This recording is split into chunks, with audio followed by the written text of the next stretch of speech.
Hello, my friend. Tonight we step into a realm often shrouded in polite silence, a place where the familiar contours of history blur into something startling and, frankly, a bit uncomfortable. We're venturing into the medieval era, not the land of chivalrous knights and grand cathedrals, but the shadowy corners of its most unexpected and, yes, shocking royal deaths. Imagine the flickering torchlight in a cold, stone castle, the heavy scent of damp earth and something else, something you can't quite place, a hint of foul play and grim fate. You're about to witness aspects of royal demise that might make your modern sensibilities do a double take, or maybe even a triple take. Trust me, you probably won't survive this journey with your assumptions entirely intact. So, before you get comfortable, take a moment to like the video and subscribe, but only if you genuinely enjoy what I do here. And while you're at it, feel free to drop your location and local time in the comments. It's always fun to see where you're listening from. Now, dim the lights, and let's ease into tonight's journey together. You find yourself not in a grand throne room, but on a dusty path leading to a less talked about side of medieval power. The stories you've heard, the ones in textbooks, usually gloss over the more intimate details of how monarchs met their makers. But beneath the veneer of noble lineage and divine right lay a world where even the most powerful rulers were surprisingly vulnerable to fate, illness, and sheer, bizarre accident.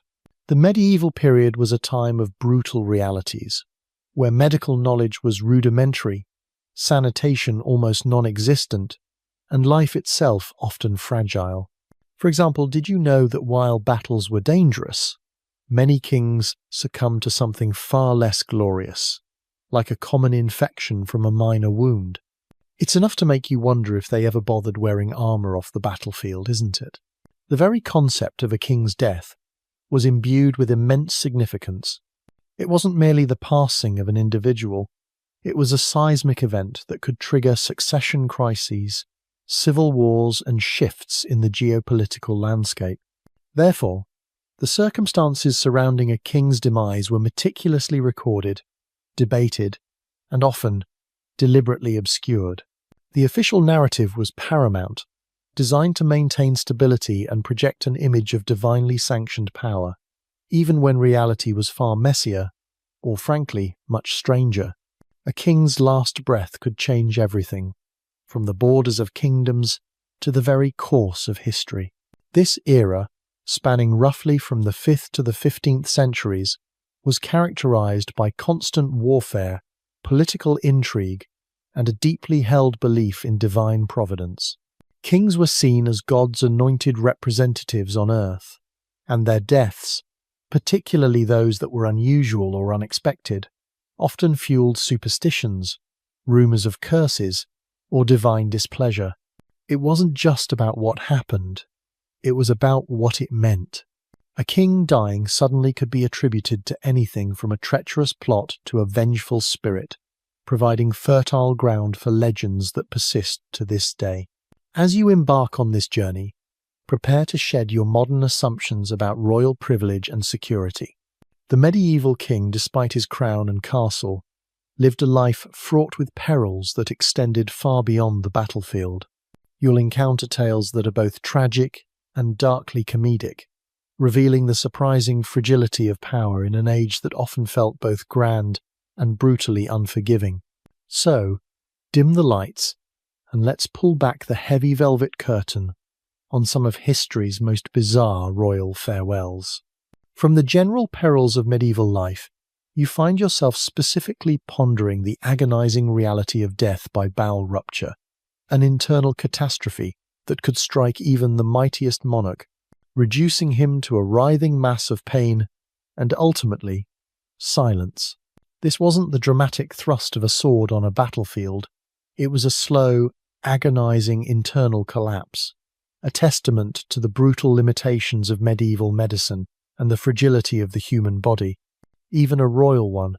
Imagine the excruciating, inescapable torment as life slowly ebbed away from within. One of the most widely discussed, though still debated examples, is the suspected demise of King Henry I of England in 1135.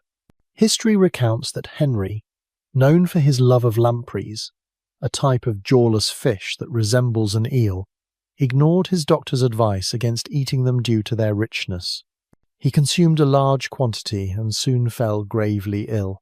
His subsequent death was attributed to a sudden onset of fever and illness, which many contemporary accounts, and later interpretations, suggest was a severe case of food poisoning or, more gruesomely, a ruptured bowel or acute peritonitis brought on by the indigestible meal.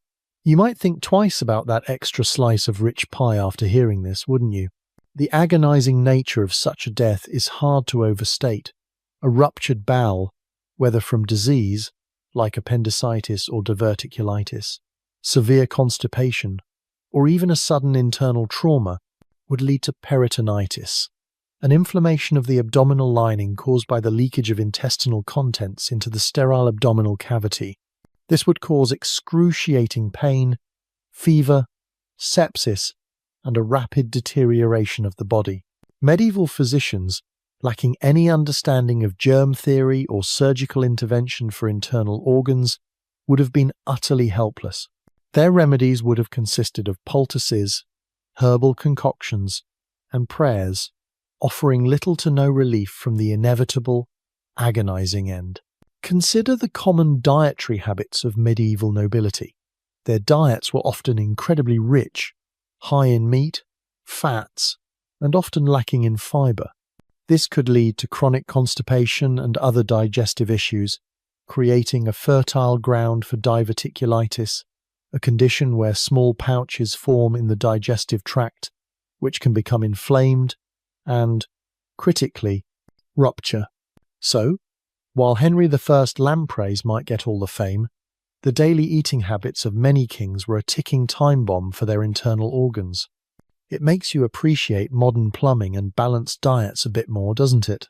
The historical accounts surrounding such deaths are often vague, using terms like sudden illness, fever, or flux to describe symptoms that could encompass a range of internal catastrophes. Pinpointing the exact cause centuries later is challenging, but the descriptions often point to the hallmarks of severe internal inflammation and sepsis. These were not the glorious deaths of battle, but agonizing, ignominious ends that stripped away all royal dignity, leaving only a body racked with unbearable pain. Historians still argue whether Henry I's death was indeed due to lampreys, or if his existing health conditions, perhaps exacerbated by age, were the primary cause. Some suggest the lamprey story became a convenient, somewhat moralizing, tale about royal excess. Regardless, the type of death, an agonizing internal collapse, was a grim reality for many in an age without modern surgery or antibiotics. This visceral end reminds you that even the most powerful rulers were utterly beholden to the fragile machinery of their own bodies, subject to an agonizing fate that medieval medicine was powerless to prevent or alleviate. From the hidden agony of internal rupture, you find yourself witness to an even more absurd, yet undeniably fatal scenario for a medieval king: death by a pig. It sounds like something straight out of a bizarre barnyard fable, doesn't it? A mighty monarch, ruler of lands and armies, brought down not by a rival knight or a cunning assassin, but by a grunting, snorting farm animal. This truly ignominious end highlights the unpredictable nature of medieval life and the surprising vulnerabilities of even the most powerful. Imagine the royal chroniclers trying to spin that into a tale of glorious martyrdom. The most famous, and perhaps most embarrassing, example of a king succumbing to a swine-related incident is Philip I of France in 1108. While the exact details vary slightly in contemporary accounts, the generally accepted story recounts that Philip, already suffering from ill health and considerable corpulence, was out riding near his castle. A wild boar, or perhaps a large domestic pig, darted out from a thicket, startling his horse. Philip was thrown from his mount, and due to his considerable weight, suffered severe internal injuries upon impact with the ground. Some accounts suggest the pig itself delivered a fatal blow or trampled him. The immediate cause of death was likely blunt force trauma or a subsequent infection, rather than being literally gored to death by a pig. It's certainly a more dramatic exit than simply falling off a horse, isn't it? The notion of a king dying from such a mundane, almost comedic cause was deeply unsettling for the medieval mindset. Kings were supposed to die gloriously in battle, or peacefully in their beds, surrounded by grieving heirs. A death by pig undermined the very dignity of the monarchy, making the king seem less a divinely appointed ruler and more a clumsy commoner. This kind of demise would have been whispered about, perhaps even openly mocked among rival courts. It's a bit like a modern head of state being taken out by a rogue squirrel. It just doesn't quite fit the narrative of power. Royal hunting was a popular, yet dangerous pastime for medieval monarchs. While most hunts targeted larger, more impressive game like deer or boars, which could be dangerous if cornered, the chaotic nature of the chase, the unpredictable movements of animals, and the rough terrain always presented risks. Philip's incident serves as a stark reminder that, even during leisure activities, peril lurked. It underscores the lack of effective medical intervention for internal injuries in that era. A broken rib could easily puncture a lung, leading to fatal complications like pneumothorax or infection, for which medieval doctors had no cure. Another lesser-known tidbit, though not always fatal, involves wild boar hunting, a far more dangerous endeavour than encountering a domestic pig. Medieval texts contain numerous accounts of lords and even kings sustaining horrific injuries from wild boars, whose sharp tusks could disembowel a man or a horse in an instant. Though not directly a king's death by a pig, these incidents highlight the very real threat posed by swine in the medieval landscape. They were no laughing matter, even if Philip's specific demise seems to border on the farcical. Historians still argue whether Philip I's death was directly caused by the pig's actions, or if his pre-existing obesity and poor health made him particularly vulnerable to a relatively minor fall. Some sources imply a more direct physical impact from the animal, while others emphasize the fall from the horse. Regardless, the pig's role in the popular narrative of his death firmly cemented it as one of the more bizarre ends for a French monarch. This absurd end highlights the pervasive danger of the natural world, even for those at the very pinnacle of power, proving that sometimes even the smallest, most unassuming creatures could inadvertently bring down a king. Continuing from the ignominious end by a pig, you now shift your gaze to a more common, yet equally abrupt, royal demise: the fatal fall from a horse. It seems almost pedestrian compared to some other bizarre ends, doesn't it? Yet, for medieval kings, who spent an enormous amount of time in the saddle for travel, hunting, and warfare, their trusty steeds were often as dangerous as any enemy blade. This kind of death, though lacking the dramatic flair of poison or assassination, was a sudden, unforgiving plunge from power into oblivion, a stark reminder of how fragile life was, even atop a noble steed. Imagine the thud, the silence, and then the frantic realization that the king, just moments ago vibrant, now lay broken. One prominent example is William the Conqueror, King of England, who died in 1087 following an injury sustained during a campaign. While besieging the French town of Mantes, his horse reportedly stumbled on burning embers or, some accounts suggest, a particularly rough piece of ground. William, a corpulent man in his late 52nd, was violently thrown against the pommel of his saddle, suffering severe internal injuries. He lingered for several weeks, enduring agonizing pain, before finally succumbing to what was likely a ruptured intestine or peritonitis, a consequence of the blunt force trauma.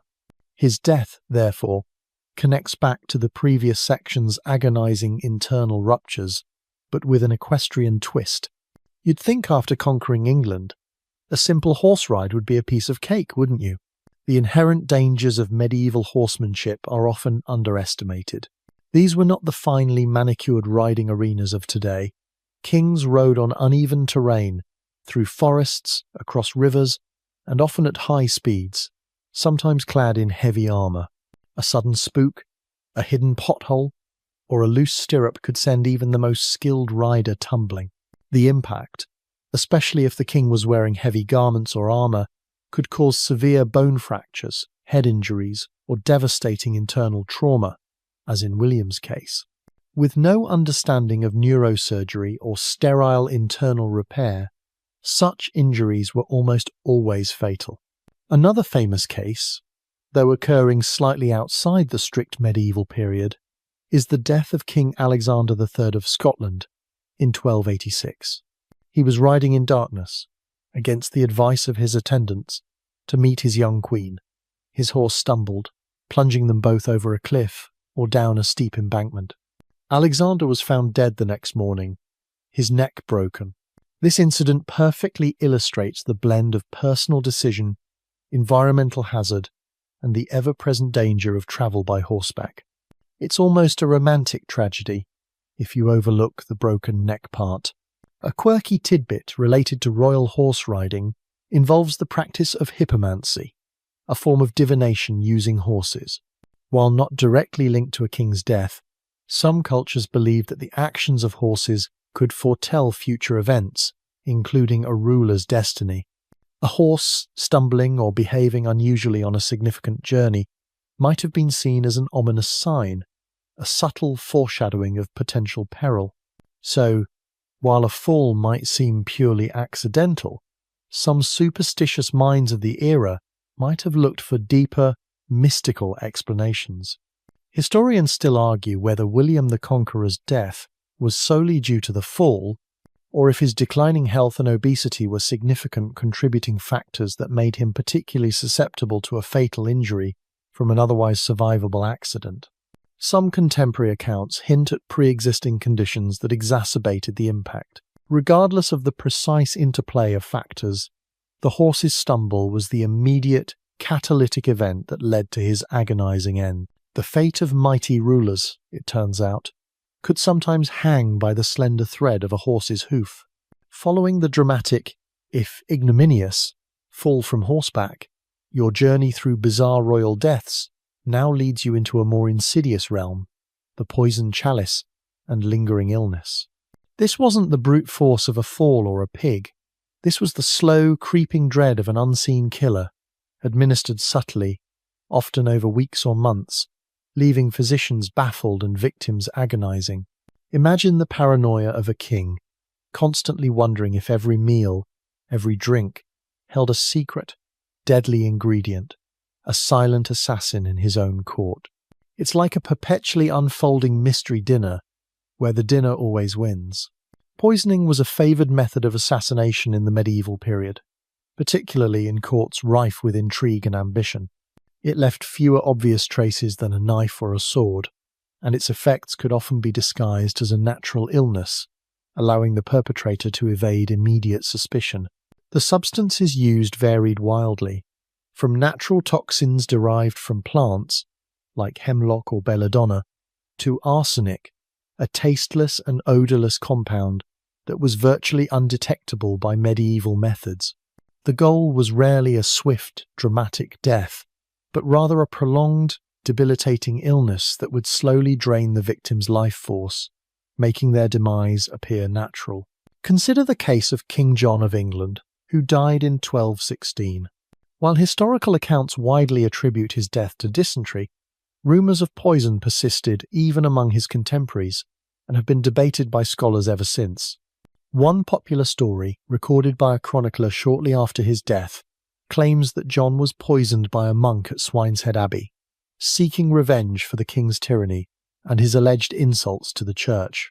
The monk supposedly laced a bowl of peaches or a cup of ale with venom. John then became violently ill with a flux, dysentery, and died days later.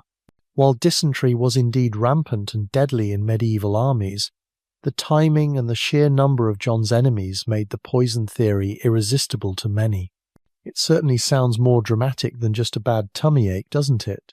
The symptoms of slow poisoning often mimicked common medieval ailments, chronic digestive issues, severe pain, wasting, fever, and mental confusion. Physicians, operating without modern toxicology or diagnostic tools, would struggle to identify the true cause. They might attribute the illness to an imbalance of humours, divine punishment, or even bad air. This ambiguity was precisely what made poison such a potent weapon for assassins. The slow decline allowed time for the perpetrator to distance themselves from the act, and for the king's inner circle to become increasingly desperate for a cure that never came. A lesser-known detail of medieval poisoning attempts involves the use of sympathetic poisons, which were believed to work not by direct ingestion, but by being placed near the victim's personal belongings. For example, a poisoned object might be buried under the threshold of a king's bedchamber, or a poisoned substance might be used in a seemingly harmless ritual. While these might have been based on superstition rather than genuine toxicology, the belief in their power added another layer of fear and paranoia to royal courts. Scholarly circles often revisit the evidence surrounding King John's demise, with some historians emphasizing the overwhelming prevalence of dysentery in military campaigns as a more plausible explanation for his rapid decline, while others continue to explore the persistent claims of poison, citing the political climate and numerous grudges against him. Regardless of whether it was a deliberate act or a tragic coincidence, the persistent rumour reflects the ever-present fear of an unseen killer in the royal kitchens. These lingering, debilitating illnesses, whether natural or induced, underscore the constant vulnerability of medieval monarchs, even in their most secure chambers, proving that sometimes the quietest enemy was the deadliest. Moving from the insidious threat of poison, you now encounter a more sudden and dramatic end for a medieval king: treacherous journeys and sudden accidents. You might imagine a king's travel as a grand procession, safe within a retinue of guards. But the medieval world was a landscape of perilous roads, unpredictable weather, and rudimentary transport, turning even a simple journey into a potential death trap. Imagine a king, surrounded by his knights, only to be undone by a collapsed bridge or a rogue wave. It's a sobering thought, isn't it? That power offered no immunity to the common perils of travel. Medieval travel was inherently dangerous.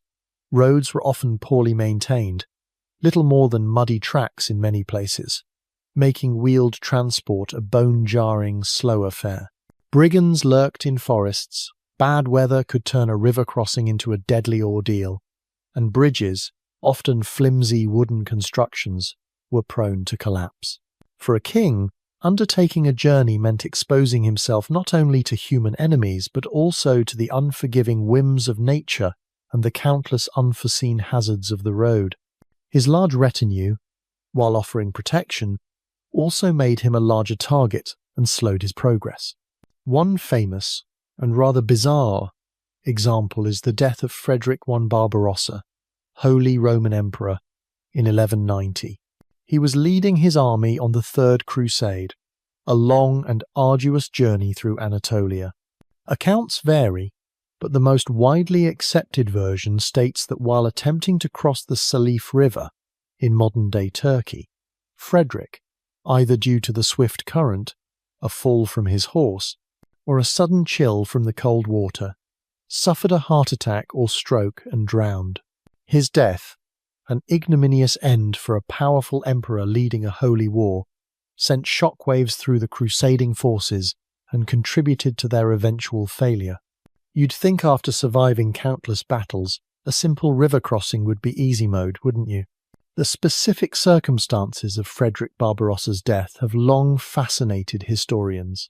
Some accounts suggest he decided to swim the river rather than use a bridge or wait for his men, a display of bravado that proved fatal. Others claim his horse lost its footing, dragging him down. Regardless of the exact sequence of events, his demise was accidental, swift, and entirely unexpected for such a formidable leader.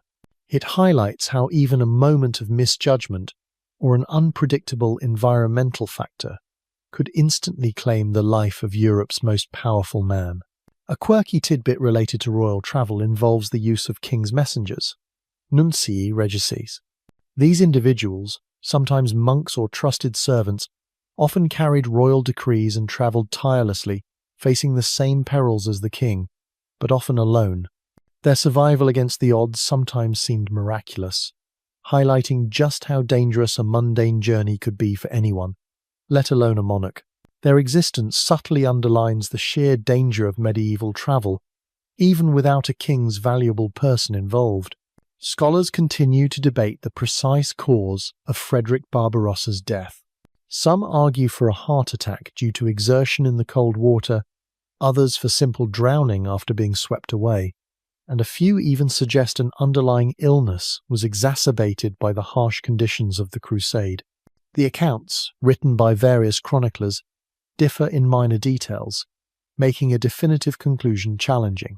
Nevertheless, his end remains a stark testament to the treacherous nature of medieval journeys, proving that sometimes the greatest threats to a king weren't armies or assassins, but the very ground beneath his feet, or the water he sought to cross.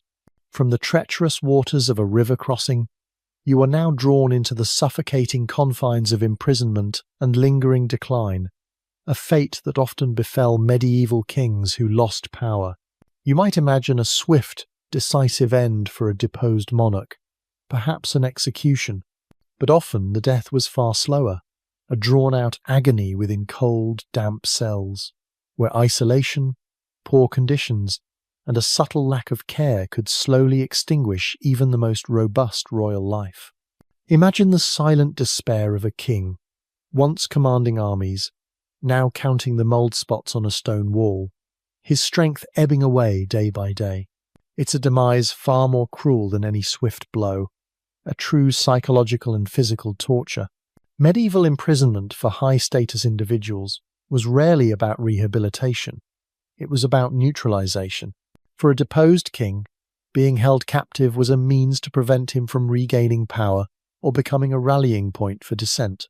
While direct execution was sometimes deemed politically risky, it could make a martyr of the former ruler, allowing him to fade away from natural causes, often hastened by the conditions of his confinement, was a convenient alternative. This allowed the new regime to claim plausible deniability, presenting the death as an act of fate rather than a deliberate execution. One chilling example is the suspected death of King Edward II of England in 1327. After being deposed by his wife, Isabella, and her lover, Roger Mortimer, Edward was imprisoned in Berkeley Castle. While the official story claimed he died of natural causes, likely a sudden illness, persistent rumours, fueled by later chronicles, suggest a far more gruesome and deliberate end. The most famous and horrific account claims he was murdered by having a red-hot poker inserted into his anus, leaving no external marks to suggest foul play. This method, if true, was chosen to mimic a natural death while delivering excruciating internal damage, ensuring his quick demise and silencing him permanently. This particular accident probably wasn't covered by medieval royal insurance, if you catch my drift. The conditions of medieval prisons, even for high-ranking captives, were notoriously harsh. Cold, damp, unlit cells, inadequate food, contaminated water, and a complete lack of sanitation would quickly take their toll on anyone's health. Diseases like dysentery, pneumonia, and tuberculosis were rampant, and psychological distress from isolation and despair would further weaken the immune system. For a king accustomed to luxury and good health, the sudden deprivation and squalor of a dungeon would have been a shock to the system, accelerating any pre-existing ailments. A quirky tidbit related to royal prisoners involves the practice of visiting rites for very important captives.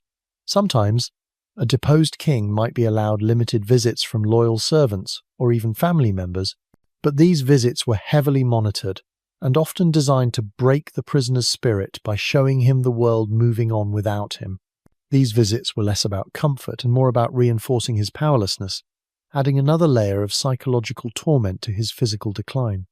It's like visiting someone in a zoo, but the zoo is made of stone and the animal used to be your king. Historians continue to debate the true circumstances of Edward II's death. While the red-hot poker story is compellingly gruesome and has entered popular lore, many modern scholars lean towards a death by neglect or deliberately harsh conditions, leading to illness. The lack of definitive contemporary evidence, combined with the political motivations of the chroniclers who later popularized the murder theory, makes it difficult to ascertain the exact truth. Nevertheless, the fear of such a cruel, lingering end was a potent tool for those who sought to permanently remove a rival from the throne, proving that a king's greatest enemy could sometimes be the very walls of his confinement. Stepping out of the grim confines of the prison cell, you now confront a far more direct, yet equally brutal, end for a medieval king. The price of power: assassination. This wasn't the slow, insidious drip of poison or the accidental stumble of a horse. This was the deliberate, often violent, termination of a monarch's life by human hands, usually for political gain. Imagine the sudden flash of a blade in the dark, the terrified realization, and the swift, brutal end to a reign. It's a chilling reminder that the higher the throne, the sharper the fall, especially when ambition is lurking nearby. Assassination was a constant shadow hovering over medieval monarchs. The stakes were incredibly high: control of a kingdom, vast wealth, and immense power. For those who sought to seize or consolidate authority, removing a king, especially one perceived as weak, tyrannical, or simply inconvenient, was a tempting, albeit high-risk solution. These were not random acts of violence, but meticulously planned operations, often involving conspirators from within the king's own court, his family, or rival factions. The goal was to remove the impediment to power, often under the guise of justice or divine will. One particularly notorious case is the murder of King Edmund I of England in 946. While many medieval kings died in battle or from illness, Edmund's death was shockingly mundane, yet no less violent. He was celebrating Mass on St. Augustine's Day when he spotted a notorious exiled robber, Leofa, who had audaciously re-entered the hall. Edmund, perhaps in a fit of royal rage or a desire to personally uphold justice, leapt up to seize the outlaw himself. A brawl ensued, and in the scuffle, Leofa stabbed the king. Edmund died almost immediately. This was not a grand political assassination by a noble, but a messy, spontaneous act of violence by a common criminal, highlighting the surprising vulnerability of even a king when he abandoned his guard. You'd think a king would have better security than a mosh pit, wouldn't you? The impact of an assassination, especially a successful one, was immediate and profound. It plunged the kingdom into uncertainty, often leading to power struggles, civil war, or a swift change in dynasty. The new regime would then work tirelessly to legitimize its rule, often by demonizing the deceased king or glorifying the justice of his demise. Propaganda, even in the medieval period, was a powerful tool for shaping the narrative around such a shocking event. The speed and brutality of an assassination often left a lasting scar on the kingdom, a deep sense of unease about the stability of the throne. The methods of assassination varied as much as the motives. They could range from the dramatic, like being stabbed in a public place, to the subtle, like poison, as we discussed previously, or even strangulation in a supposedly secure chamber. The choice of method often depended on the access of the assassin and the desired level of deniability. For instance, a politically motivated murder might be disguised as a hunting accident or a sudden illness to avoid direct blame and the messy repercussions of a regicide. A less common, but intriguing, form of assassination involved magical curses or effigy rituals. While not directly physical, the belief in their efficacy was strong enough that some rulers genuinely feared being cursed to death by powerful sorcerers employed by their enemies. These were often accompanied by rumors of strange illnesses or psychological decline, making it difficult to discern natural causes from perceived magical influence. The circumstances surrounding King Edmund I's death have been widely analysed. with focus placed on the unusual direct involvement of the king in a common brawl and the breakdown of normal security protocols. While the exact details of the scuffle and the immediate medical cause of death are debated, the account highlights a king dying in a shockingly undignified manner, far removed from the idealized image of royal martyrdom. This bizarre, impulsive act of violence underscores the precariousness of medieval kingship, where even a momentary lapse in judgment or a personal intervention could lead to the ultimate price. Shifting from the brutal immediacy of assassination, you now delve into a more tragic and often unsettling aspect of royal demise: royal madness leading to demise. You might imagine a king's power as a shield against personal torment, but the medieval mind was as vulnerable as any, and when a monarch's sanity frayed, the consequences could be catastrophic for both the individual and the kingdom. Imagine a ruler, once a beacon of authority, now consumed by delusions, his pronouncements becoming nonsensical, his actions increasingly erratic, until his very madness contributes to his end. It's a chilling reminder that the mind, even a royal one, can be a fragile thing. Mental illness in the medieval period was poorly understood. It was often attributed to demonic possession, divine punishment, an imbalance of humours, as we discussed with medieval medicine, or even the influence of the moon. Treatment, if any, ranged from prayer and exorcism to harsh physical restraint and bloodletting.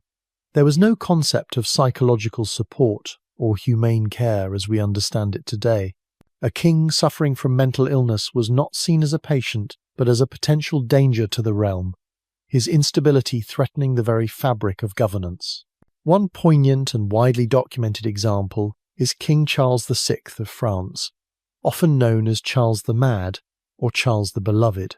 His reign, beginning in 1380, was plagued by bouts of severe mental illness, which began spectacularly in 1392 during an ill-fated military campaign. He suddenly attacked his own knights, believing they were enemies, killing several before being subdued. This marked the beginning of a lifetime of recurring episodes of psychosis. During these periods, he would forget his identity, refuse to bathe, believe he was made of glass, or run wildly through the palace. His mental state had profound political ramifications, leading to prolonged periods of regency by squabbling uncles and eventually contributing to the devastating Armagnac-Burgundian Civil War and the 100 Years' War. You might think being a king sounds stressful, but imagining yourself as a glass sculpture really takes the cake, doesn't it? Charles VI's madness didn't directly kill him in a single bizarre incident, but his deteriorated mental state contributed significantly to his ultimate demise by exacerbating his physical decline. The stress of his illness, the constant political turmoil it caused, and the rudimentary care he received would have weakened his body over time, making him vulnerable to the common diseases that plagued medieval populations. His episodes left him physically drained and emotionally exhausted, paving the way for eventual organ failure or infection. A lesser-known, yet equally tragic, aspect of medieval royal madness involves the belief in melancholia, which was often linked to an excess of black bile in the humoral theory. While not always leading to death, severe melancholia could manifest as profound depression, lethargy, and a refusal to eat, often described in ways that align with clinical depression today. Such a condition, especially if severe, could lead to a slow decline and eventual death from malnourishment or weakened immunity, a quieter, less dramatic form of demise compared to Charles VI's vivid psychosis. Evidence concerning the specific causes of medieval royal madness often relies on contemporary chronicles, which can be subjective and influenced by political agendas. Determining modern diagnoses for historical figures like Charles VI remains a complex task for historians, with theories ranging from schizophrenia to bipolar disorder or even porphyria. Nevertheless, the accounts clearly depict severe mental health crises that fundamentally impacted their rule and often contributed to their physical decline and eventual death. This tragic reality reminds you that even the most powerful could be undone by the unseen forces within their own minds, rendering them vulnerable to a bizarre form of self-destruction, hastened by a lack of understanding and effective care. From the internal struggles of royal madness, you now face a broader, more indiscriminate killer, vengeful diseases and plagues. You might imagine a king as somehow insulated from the common maladies that swept through medieval Europe. But the Black Death and other devastating epidemics recognized no crown, no lineage, striking down rich and poor, powerful and peasant alike. Imagine a king surrounded by grieving courtiers, succumbing to the same agonizing symptoms as the humblest serf, his divine right offering no protection against the invisible enemy. It's a stark reminder that even absolute power had its limits when faced with a microscopic foe. The medieval period was characterized by frequent and devastating outbreaks of disease. Sanitation was poor, medical knowledge rudimentary, and crowded living conditions, even in castles, provided fertile ground for the rapid spread of infections. While many diseases, like dysentery and typhus, were endemic, it was the periodic outbreaks of widespread epidemics, most notably the bubonic plague, that truly terrified and decimated populations, including the royal houses. These were not just illnesses, they were seen as divine scourges, vengeful acts of God, or curses upon the land. The most infamous example is the Black Death, which swept through Europe in the mid-14th century, wiping out an estimated 30 to 60% of the population. Kings, despite their wealth and perceived isolation, were far from immune. One prominent example is King Alfonso XI of Castile, who died from the Black Death in 1350 while besieging the city of Gibraltar. He was one of the very few European monarchs to die directly from the plague during its initial devastating wave. While many nobles fled to their country estates to escape the contagion, Alfonso remained with his troops, a decision that ultimately proved fatal. You'd think a king would have learned about social distancing a few centuries earlier, wouldn't you? The symptoms of the plague were horrific. Painful swellings, buboes, in the armpits, groin or neck, high fever, chills, delirium, and often death within days. Medieval doctors, lacking any understanding of bacteria or viruses, were utterly powerless. Their treatments, ranging from bloodletting and herbal remedies to superstitious charms, were ineffective. The death of a king from plague would have been particularly shocking, shattering the illusion of royal invincibility and feeding widespread fear and despair. The sheer scale of the pandemic meant that even royal burials often had to be rushed and simplified, a grim testament to the plague's indiscriminate reach. A lesser-known aspect of royal disease transmission involved contaminated gifts or diplomatic exchanges. While not as common as general exposure, the exchange of luxurious fabrics, exotic animals, or even personal items between courts could, inadvertently, carry pathogens across vast distances. A seemingly harmless gift from a plague-ridden region could, theoretically, bring contagion directly into a king's chambers, providing a rather insidious pathway for disease. It's like a medieval biological weapon, but completely accidental. Scholars widely accept that Alfonso XI died of the Black Death, as his death is well documented in contemporary chronicles that specifically mention the plague ravaging his camp. However, there is some minor discussion about whether his lingering illness before the final onset of symptoms might have been a contributing factor, weakening his constitution.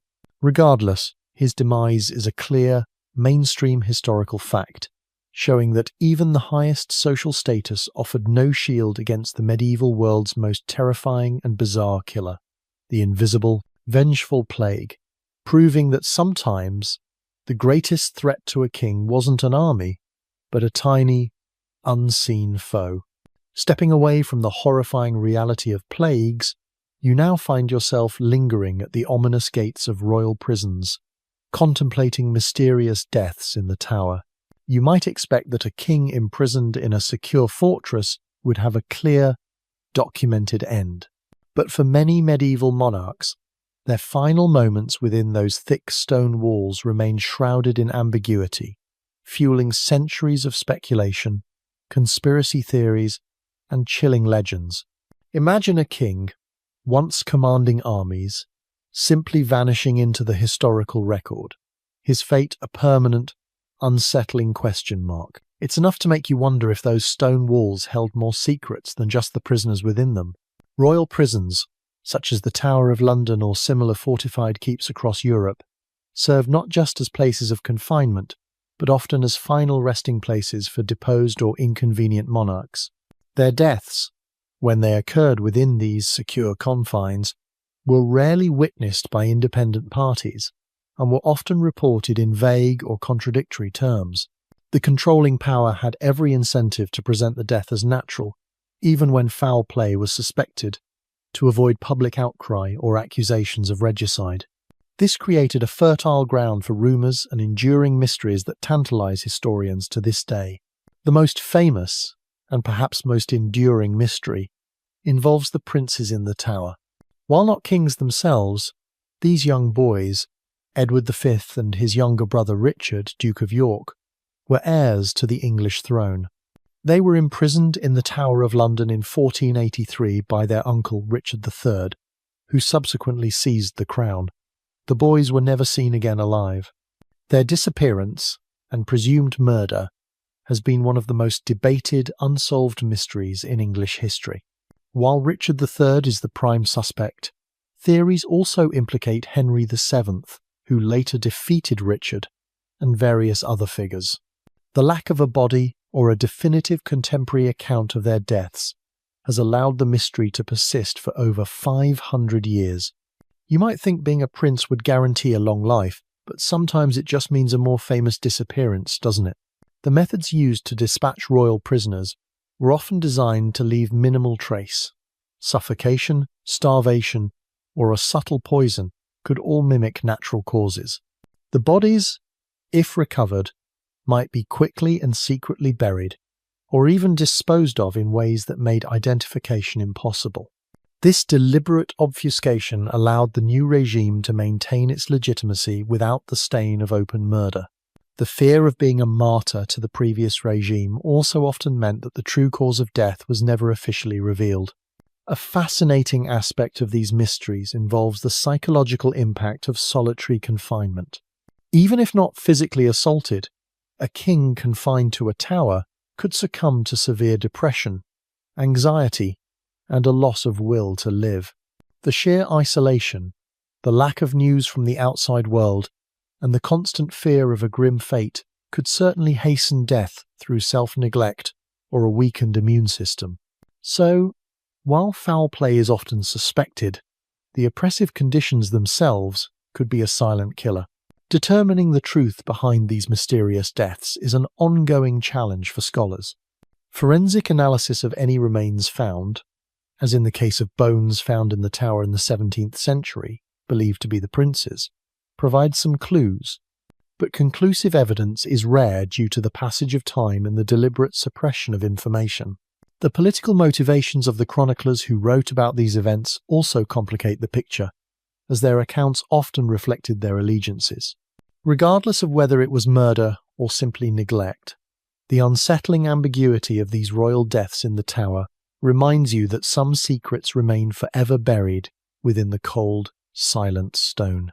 Emerging from the chilling enigma of tower deaths, you now find yourself facing a truly fantastical, yet deeply embedded medieval belief, the curse of the crown jewel. You might dismiss this as mere superstition, a whimsical tale for children, but in an age deeply steeped in religious belief, magic, and symbolism, the idea that a precious artifact could carry a malevolent power capable of bringing about a king's untimely and bizarre demise was taken with surprising seriousness. Imagine a monarch, draped in priceless gems, secretly terrified that one of them held a dark, vengeful spirit. It's like wearing a very expensive, very beautiful, and potentially very deadly necklace. Medieval crowns and regalia were not merely symbols of authority. They were often seen as imbued with sacred power, connecting the monarch to divine right and the very destiny of the kingdom. Consequently, any misfortune befalling these objects or a king who acquired them under dubious circumstances, could be interpreted as a sign of a curse. These curses often manifested in bizarre illnesses, accidents, or sudden, inexplicable deaths, particularly for those who were believed to have acquired the jewels through theft, sacrilege, or violence. One of the most enduring legends surrounds the Koh-i-Noor diamond. Though its most famous curse narrative largely developed in later centuries, it echoes medieval superstitions about precious stones. While primarily associated with Indian and later British royalty, its legendary history, which spans well into the medieval period in Asia, includes tales of its previous owners meeting violent or unnatural ends. The popular saying associated with it is, "He who owns this diamond will own the world, but will also know all its misfortunes. Only God, or a woman, can wear it with impunity." This idea of male owners succumbing to its malevolent power, leading to bizarre illnesses, madness, or sudden death, reflects a widespread medieval belief that certain powerful objects could carry malevolent spiritual energy. You'd think for a diamond that promises world domination, it could at least throw in a free health plan, wouldn't you? The medieval belief in curses was deeply intertwined with Christian theology, but also with older pagan traditions and folk magic. If a king died unexpectedly or suffered a bizarre series of misfortunes after acquiring a particularly famous gem, it was easy for people to connect the dots and attribute it to the gem's supernatural influence. Such beliefs were often reinforced by a culture where sudden deaths were common and natural explanations were lacking, making supernatural ones all the more compelling. A less widely known, yet intriguing aspect of these beliefs involves sympathetic magic associated with relics. Kings often wore or carried religious relics, fragments of saints' bones, clothing, or other sacred objects, as protective amulets. Conversely, if a king was believed to have desecrated a sacred relic, or if a relic was supposedly stolen and cursed, it could be believed to bring about a bizarre, divinely punished death. It's like having divine bodyguard, but if you offend them, they turn into a divine hitman. The historicity of cursed crown jewels is, of course, debated. Scholars generally view these narratives as later embellishments or folk tales that serve to explain tragic events in a superstitious age. They often reflect political anxieties or popular disapproval of a monarch, which were then projected onto a material object. Nevertheless, the pervasive belief in such curses significantly impacted how these kings and their deaths were perceived, turning otherwise mundane misfortunes into supernatural events. These enduring legends remind you of the powerful grip of superstition in the medieval mind, where a king's bizarre demise could be attributed not to disease or an enemy's blade, but to the malevolent whisper of a gemstone, proving that sometimes the glittering symbols of power could hold a darker, more perilous secret. Leaving the glimmering yet potentially cursed crown jewels, you now prepare for a truly unexpected and visceral royal demise. Death by beastly encounter. You might think of kings as protected figures, far removed from the raw dangers of the wild. But in medieval times, where hunting was a royal pastime and encounters with undomesticated animals were more common, a king could meet his end not by a human hand, but by the claw or tooth of a creature of the forest. Imagine a royal hunt, usually a display of power and prowess, turning into a terrifying struggle for survival against a snarling, furious animal. It's a chilling reminder that nature, even in its less exotic forms, could be an unpredictable and deadly foe. Hunting was not merely a sport for medieval kings. It was a crucial part of their training for warfare, a display of courage, and a means of supplying their vast households with meat. Kings would hunt boar, deer, bears, and other large game, often venturing deep into dense forests. While accompanied by numerous retainers, hounds, and weapons, these hunts were inherently dangerous.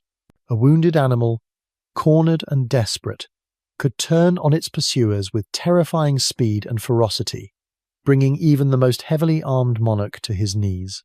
One striking, though perhaps apocryphal example, involves the death of King Sigurd I of Norway, sometimes known as Sigurd the Crusader, in the early 12th century. While he died of illness, a more bizarre folk tale associated with his lineage, and perhaps influenced by earlier pagan myths, tells of a Norse king who supposedly met his end after a fatal encounter with a dragon or a monstrous serpent, a legendary beast embodying untamed nature. While literally a myth, this highlights the medieval fascination with powerful, dangerous creatures and the symbolic power they held over even kings. More grounded in reality, but equally brutal, are accounts of kings seriously injured by wild boars, whose tusks could inflict grievous, often fatal wounds, as we previously discussed with Philip I of France. The specific injuries from animal attacks would be gruesome and often unsurvivable in the medieval era. Lacerations, deep punctures, broken bones, and disembowelment were all possible. The sheer force of a charging bear or a cornered boar could shatter armor and bone, leaving the victim bleeding internally or succumbing to shock. Even if the immediate attack wasn't fatal, the subsequent infection of a deep, dirty wound would almost certainly lead to a slow and agonizing death. As medieval medicine had no concept of antiseptics or antibiotics, it's enough to make you consider taking up a safer hobby, like competitive napping, isn't it? A less conventional tidbit concerns the presence of royal menageries. While not typically leading to a king's death, some medieval monarchs kept exotic and sometimes dangerous animals as pets or displays of wealth and power. Imagine a king wandering too close to a lion or a bear kept in rudimentary enclosures within a castle grounds. While specific fatal incidents involving royal pets are rare, the mere presence of such creatures added an unpredictable element of danger to court life, a constant reminder of untamed nature lurking just beyond the kennel. The accounts of kings dying from animal attacks are often dramatic and sometimes embellished in chronicles to emphasize the king's bravery or the unusual nature of his demise. The prevalence of hunting accidents, however, is a verifiable historical fact, even if not always fatal. Pinpointing the exact details of these animal encounters can be challenging due to the scarcity of precise contemporary records. Nevertheless, these bizarre encounters underline the pervasive dangers of the natural world in the medieval period, even for those at the top of the social hierarchy, proving that sometimes the mightiest hunter could become the hunted, ending a reign in a raw, primal struggle for survival. Leaving the thrilling yet perilous world of beastly encounters, you now turn to a far more mundane yet equally abrupt form of royal demise: the accidental fall from grace. You might imagine a king's final moments to be filled with drama, perhaps battle or assassination. But for some medieval monarchs, death arrived not with a roar, but with a sudden, undignified tumble, a testament to the everyday hazards that permeated even royal life. Imagine a king confidently striding through his palace, only to miss a step and find his reign ending in an instant, a simple misstep proving fatal. It's a reminder that gravity, unlike human enemies, shows no favoritism. Medieval castles, palaces, and even ordinary dwellings were filled with potential hazards. Stairs were often steep and uneven. Lighting was poor, relying on flickering torches or candles, and surfaces could be slippery from dampness, spills, or mud tracked in from outside. For a king, often dressed in heavy robes, perhaps distracted by conversation or deep in thought, a simple slip could lead to a devastating injury. Unlike a fall from a horse, which carried a certain bravado, an accidental fall in a domestic setting could feel particularly absurd and undignified, a stark contrast to the grandiosity of their station. One particularly grim example, though debated by scholars, is the rumoured death of King Henry II of England in 1189. While most accounts attribute his demise to a combination of illness, gout, and despair over his rebellious sons, a less flattering, but persistent, tradition suggests a more ignominious end. Some chroniclers hint that Henry, weakened by illness and rage, suffered a fatal fall, or burst a blood vessel after a fit of passion, or perhaps during a particularly dramatic argument. While the exact details are obscured by the more prominent narrative of his political and emotional turmoil, the possibility of a final, fatal physical collapse, perhaps from a height or against a hard surface, is sometimes suggested. It would certainly add a peculiar footnote to an already tumultuous reign, wouldn't it? The injuries from such falls could be varied, but often catastrophic in the medieval period. A head injury, a broken neck, a shattered hip, or severe internal bleeding could all result from even a seemingly minor tumble, especially for an older or infirm monarch. Without modern diagnostics like X-rays or sophisticated surgical techniques, such injuries were often untreatable. A broken bone could quickly lead to infection and gangrene, a topic we might revisit, ultimately proving fatal. So, while no one sets out to trip, sometimes fate just has a bizarre sense of humour. A fascinating, though grim, aspect of medieval architecture relevant to falls is the widespread use of spiral staircases in castles. These narrow, winding stairs, often built with a right-hand twist to favour a right-handed swordsman descending, could be incredibly treacherous, particularly in the dark, or for someone in a hurry or disoriented. Imagine a king descending such a staircase at night, torchlight casting dancing shadows, and a sudden misstep leading to a fatal plunge down the stone spiral. It's almost as if the architects inadvertently built in a permanent, albeit subtle, threat. The exact circumstances of Henry II's death are widely documented as a decline hastened by political despair and physical ailments, with no single, definitive fall being the universally accepted cause. However, the persistent rumours of a final, physically explosive moment of collapse do exist in some fringe historical interpretations, reflecting the medieval tendency to seek dramatic, even bizarre, explanations for the deaths of powerful figures. These sudden, accidental tumbles serve as a stark reminder of how fragile life was, even for those at the very top, proving that sometimes the simplest misstep could be the most fatal and the most undignified. Moving from the unexpected hazards of accidental falls, you now enter a realm where royal demise was less about sudden impact and more about the slow, painful consequences of an opulent, unrestrained lifestyle. Overindulgence and gout's grip. You might imagine a king living a life of Spartan discipline, but for many medieval monarchs, immense wealth and power often translated into excessive feasting, heavy drinking, and a complete disregard for dietary moderation, leading to chronic, debilitating conditions that could make their final years a living hell. Imagine a king, surrounded by platters of rich food and goblets of wine, his body slowly betraying him, each luxurious bite a step closer to agony. It's like being killed by your own personal buffet. Medieval royal diets were notoriously rich. Kings and queens consumed vast quantities of meat, often red meat, game, fish, rich sauces, and copious amounts of wine and ale. Fresh vegetables and fruits were eaten, but often not in the same proportions, and sugary confections, once sugar became more widely available, added to the caloric onslaught. This diet, combined with a lack of understanding about nutrition and metabolism, was a recipe for a host of ailments.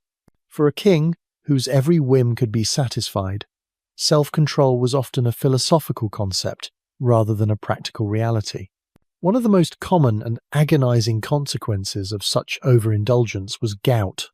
This painful form of arthritis is caused by an excess of uric acid in the blood, leading to the formation of urate crystals in the joints, most commonly the big toe, but also knees, ankles, and wrists. The attacks are excruciatingly painful, often described as feeling like the joint is on fire. While gout rarely killed directly, it severely debilitated its sufferers, leaving them crippled, immobile, and vulnerable to other complications. For a king, this meant reduced mobility, inability to lead armies, and constant nagging pain that would chip away at his health and morale. A classic example is Louis VI of France, known as Louis the Fat, who reigned from 1108 to 1137. His nickname was no accident. He was renowned for his enormous appetite and corpulence. Towards the end of his life, he suffered terribly from what chroniclers describe as extreme obesity, fevers, and possibly a form of dysentery, all exacerbated by his gluttony and lack of exercise. While the exact cause of his death is often given as dysentery, his overall physical decline and weakened state due to chronic overindulgence and resulting ailments like gout undoubtedly played a significant role in his eventual demise. You'd think being called the Fat would be enough of a hint to lay off the pastries, wouldn't you? Beyond gout, royal overindulgence could lead to a myriad of other health issues: heart disease, though not understood in those terms, kidney stones, strokes, and general systemic inflammation. The constant burden on the body, combined with a lack of effective treatments, meant that these chronic conditions could slowly, agonizingly, lead to organ failure or make the king highly susceptible to a fatal infection. Their luxury became their downfall, a slow form of self-poisoning through excess. A less discussed, but potentially impactful aspect of royal feasting was the quality and safety of the food itself.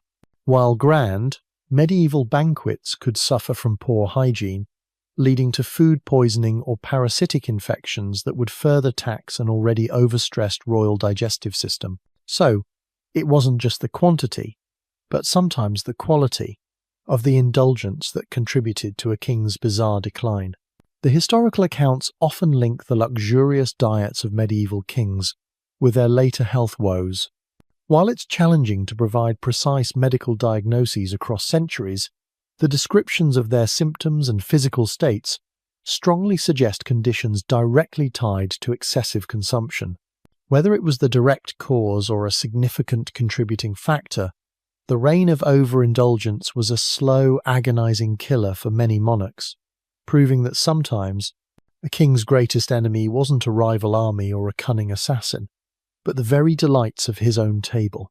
From the painful grip of gout and overindulgence, you now move to a more insidious and pervasive threat in the medieval world, the scourge of infection and gangrene. You might think of battle wounds or major injuries as the primary causes of death for kings. But often, it was the seemingly minor cuts, scrapes, or even botched medical procedures that escalated into gruesome flesh-eating infections, slowly consuming a monarch from within. Imagine a small scratch on a king's finger, swelling, turning black, and steadily creeping up his arm, his life draining away with each spreading tendril of decay. It's a chilling reminder that even the most trivial wound could harbour a silent, deadly enemy. Medieval medical knowledge of hygiene and infection was virtually non-existent. The concept of microorganisms causing disease was centuries away. Surgeons performed procedures with unsterilized instruments, often with dirty hands, and dressed wounds with questionable poultices that could introduce more bacteria than they removed. A broken bone, a deep cut from a weapon, or even a splinter could quickly become infected. Once infection set in, especially anaerobic bacteria causing gas gangrene, the consequences were almost always fatal. One poignant example is the death of King Philip II, Augustus of France, in 1223. While not as dramatically bizarre as some other deaths, his demise highlights the constant threat of infection. Philip suffered from a chronic fever and a persistent, festering abscess or fistula in his thigh, likely a chronic infection that never fully healed. This recurring ailment, perhaps a consequence of an old injury or poor hygiene, gradually weakened him, making him susceptible to other complications. His death was ultimately attributed to a combination of his chronic illness and a general decline, but the festering infection was undoubtedly a major contributing factor to his prolonged suffering and eventual demise. It's enough to make you appreciate antiseptic wipes and a good wound doctor, isn't it? Gangrene, specifically, was a terrifying prospect. When tissue died due to lack of blood flow or overwhelming infection, it would turn black, decay, and produce a foul odour. The only medieval treatment was amputation, a brutal procedure often performed without anaesthesia and with a high risk of further infection. If gangrene spread to the bloodstream, it would lead to sepsis, a systemic inflammatory response that would rapidly shut down organs and lead to agonizing death. For a king, a debilitating infection could mean an agonizing end, often preceded by the horrific sight and smell of decaying flesh. A less common, but equally dangerous, source of infection for medieval kings came from dental issues. Poor oral hygiene was rampant, leading to severe tooth decay, abscesses, and gum infections. While not often cited as a direct cause of death, such untreated infections could spread to the jawbone, face, or even the brain, leading to systemic infection or fatal complications. Imagine a king suffering from a raging toothache, unable to eat, and slowly succumbing to the unseen enemy festering in his mouth.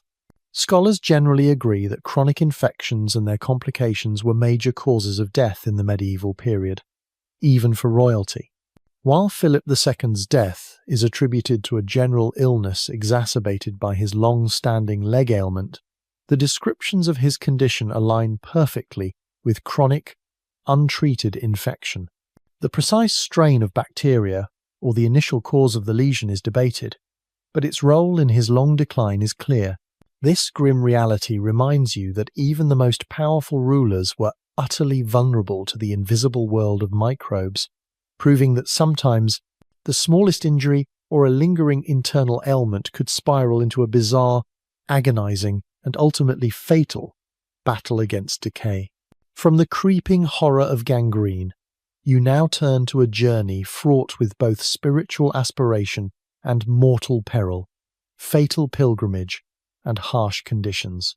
You might envision a king's religious devotion as a serene, contemplative affair, but for medieval monarchs, a pilgrimage was often an arduous, physically demanding expedition across vast, unforgiving landscapes, where the elements, disease, and exhaustion could prove as deadly as any enemy. Imagine a king, dressed in humble pilgrim's garb, collapsing from fever or exposure on a remote mountain pass, his piety leading him not to salvation, but to a premature grave. It's a sobering thought, isn't it?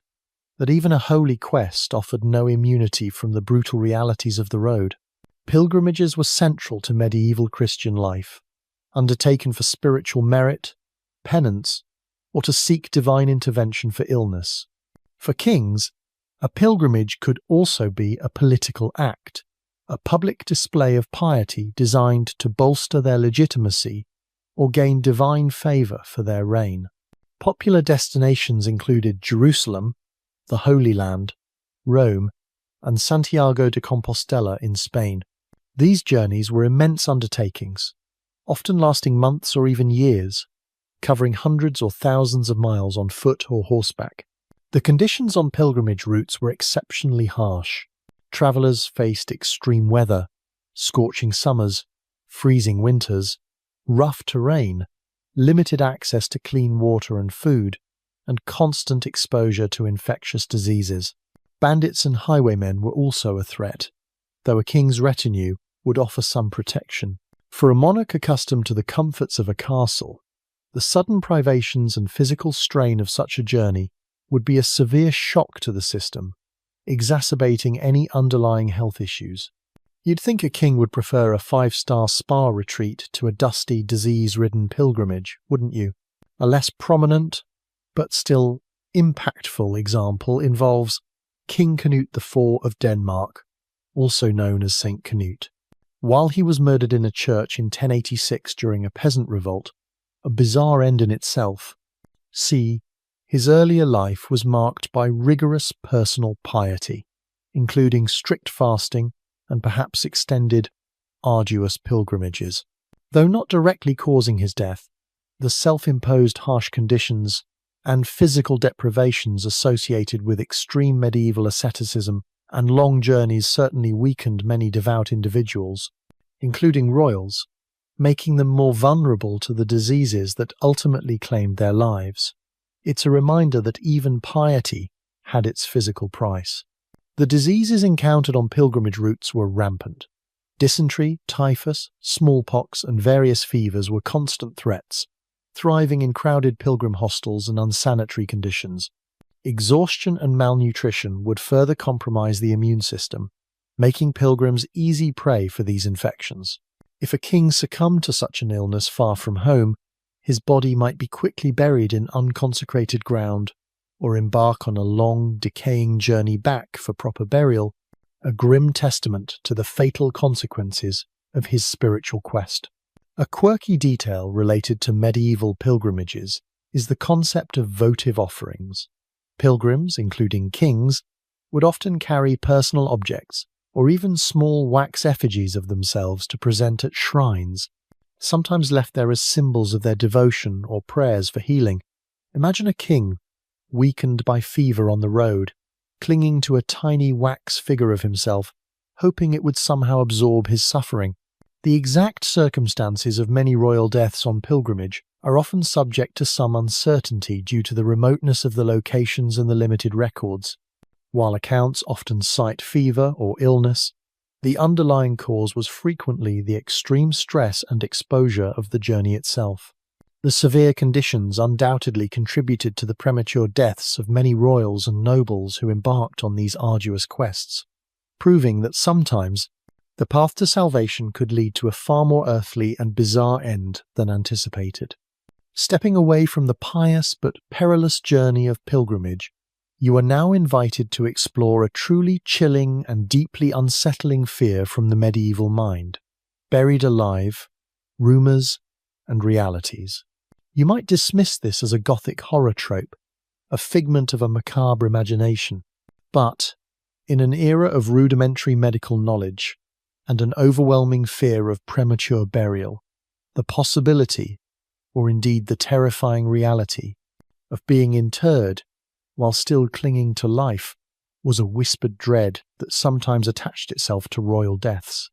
Imagine waking in the dark, cold confines of a coffin, the sound of earth falling above you, realizing your end has come in the most horrifying way possible. It's a nightmare that truly haunts, isn't it? The fear of premature burial, or taphophobia, was widespread throughout the medieval period and beyond. Medical signs of death, such as cessation of breathing and heartbeat, were often difficult to ascertain definitively. People could fall into deep comas, catatonic states, or suffer from conditions that mimicked death. In a rush to bury the dead, particularly during epidemics, remember those vengeful plagues, or simply due to the lack of precise medical instruments, errors could, and sometimes did, occur. For a king, whose death was a state affair, a rapid succession often followed, perhaps rushing the burial to confirm the new monarch's legitimacy. While verifiable cases of medieval kings being deliberately buried alive are extremely rare and usually part of unsubstantiated legend, the fear of it and the persistent rumours surrounding certain royal deaths highlight the pervasive anxiety. These rumours often clung to monarchs whose deaths were sudden, mysterious, or occurred under suspicious circumstances, particularly if they were imprisoned or died away from their closest retainers. The idea that a powerful rival might have expedited a king's perceived death, or simply been careless, added a macabre layer to royal mortality. One king, whose death is sometimes, though rarely and without solid proof, connected to this macabre fear is King John of England. Yes, him again. He had a surprisingly eventful demise, or rather, the period around his demise was full of intrigue.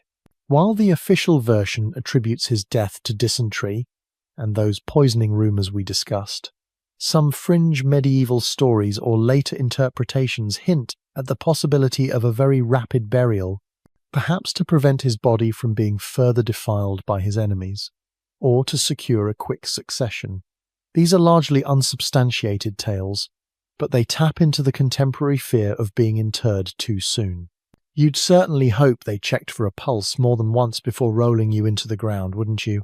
The measures taken to prevent premature burial, though often ineffective by modern standards, reflect the intensity of this fear. Some people would attach bells to their coffins or arrange for a waiting period, often 24 to 48 H-hours, before burial to ensure no signs of life appeared. For royalty, the embalming process, while crude, often involved incisions and organ removal, which would certainly confirm death, though perhaps too late if the person was indeed alive beforehand. A peculiar historical practice that ties into this fear is the use of death masks. While primarily a post-mortem tradition to preserve the likeness of a deceased monarch, the act of making a mould of the face could, in extremely rare and unfortunate circumstances, have been a chilling final act if a person was not truly deceased. Imagine the sensation of plaster hardening on your face if you were still impossibly alive. The historical evidence for medieval kings actually being buried alive is virtually non-existent, largely relegated to folklore and sensationalized accounts. However, the anxiety surrounding such an event was very real, born from the limitations of medical science and the haste of burial practices. These chilling rumors, though unsubstantiated, remind you of the profound human fear of being trapped between life and death, proving that sometimes the most bizarre aspect of a king's demise wasn't what happened to his body, but the terrifying uncertainty of his final breath. Escaping the claustrophobic dread of premature burial, you now face the ultimate, grim spectacle of power lost, the executioner's axe and block.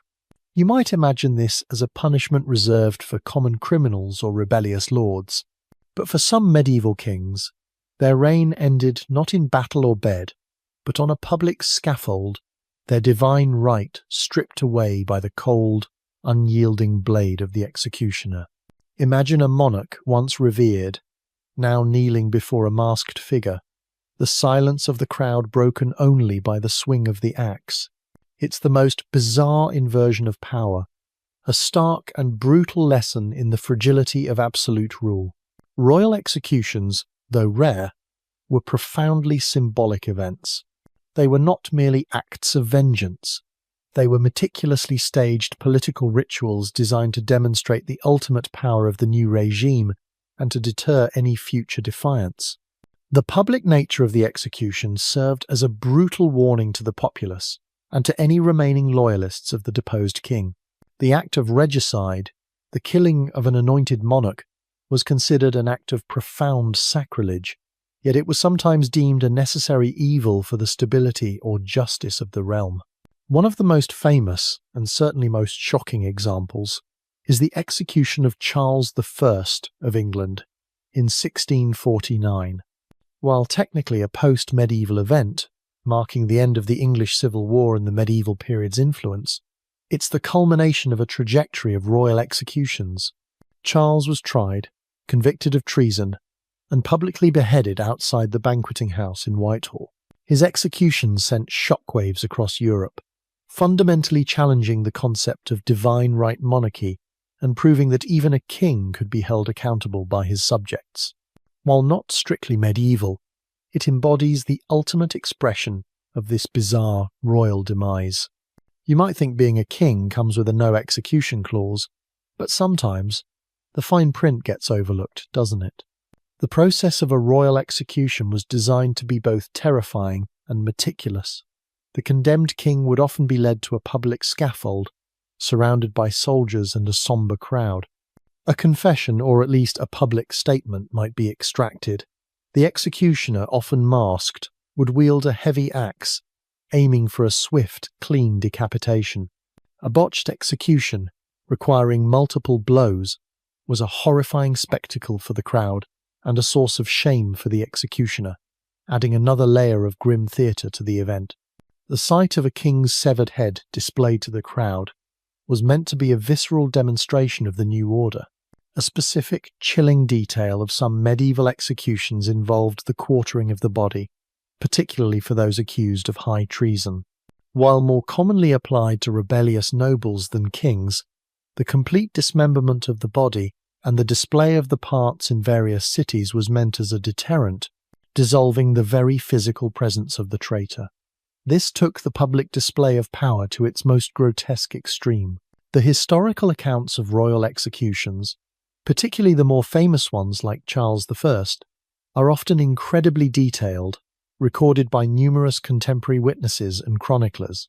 There can be minor discrepancies in the accounts, e.g., the exact last words, but the core facts of the event are generally well established. These brutal public spectacles highlight the ultimate price of power, when a king fundamentally alienates his subjects or loses a civil war.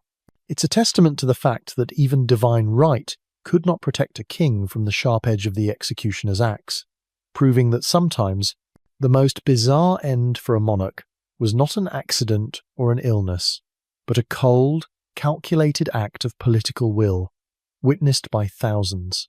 From the stark finality of the executioner's block, you now shift to a more prolonged and agonizing form of royal demise: starvation in confinement.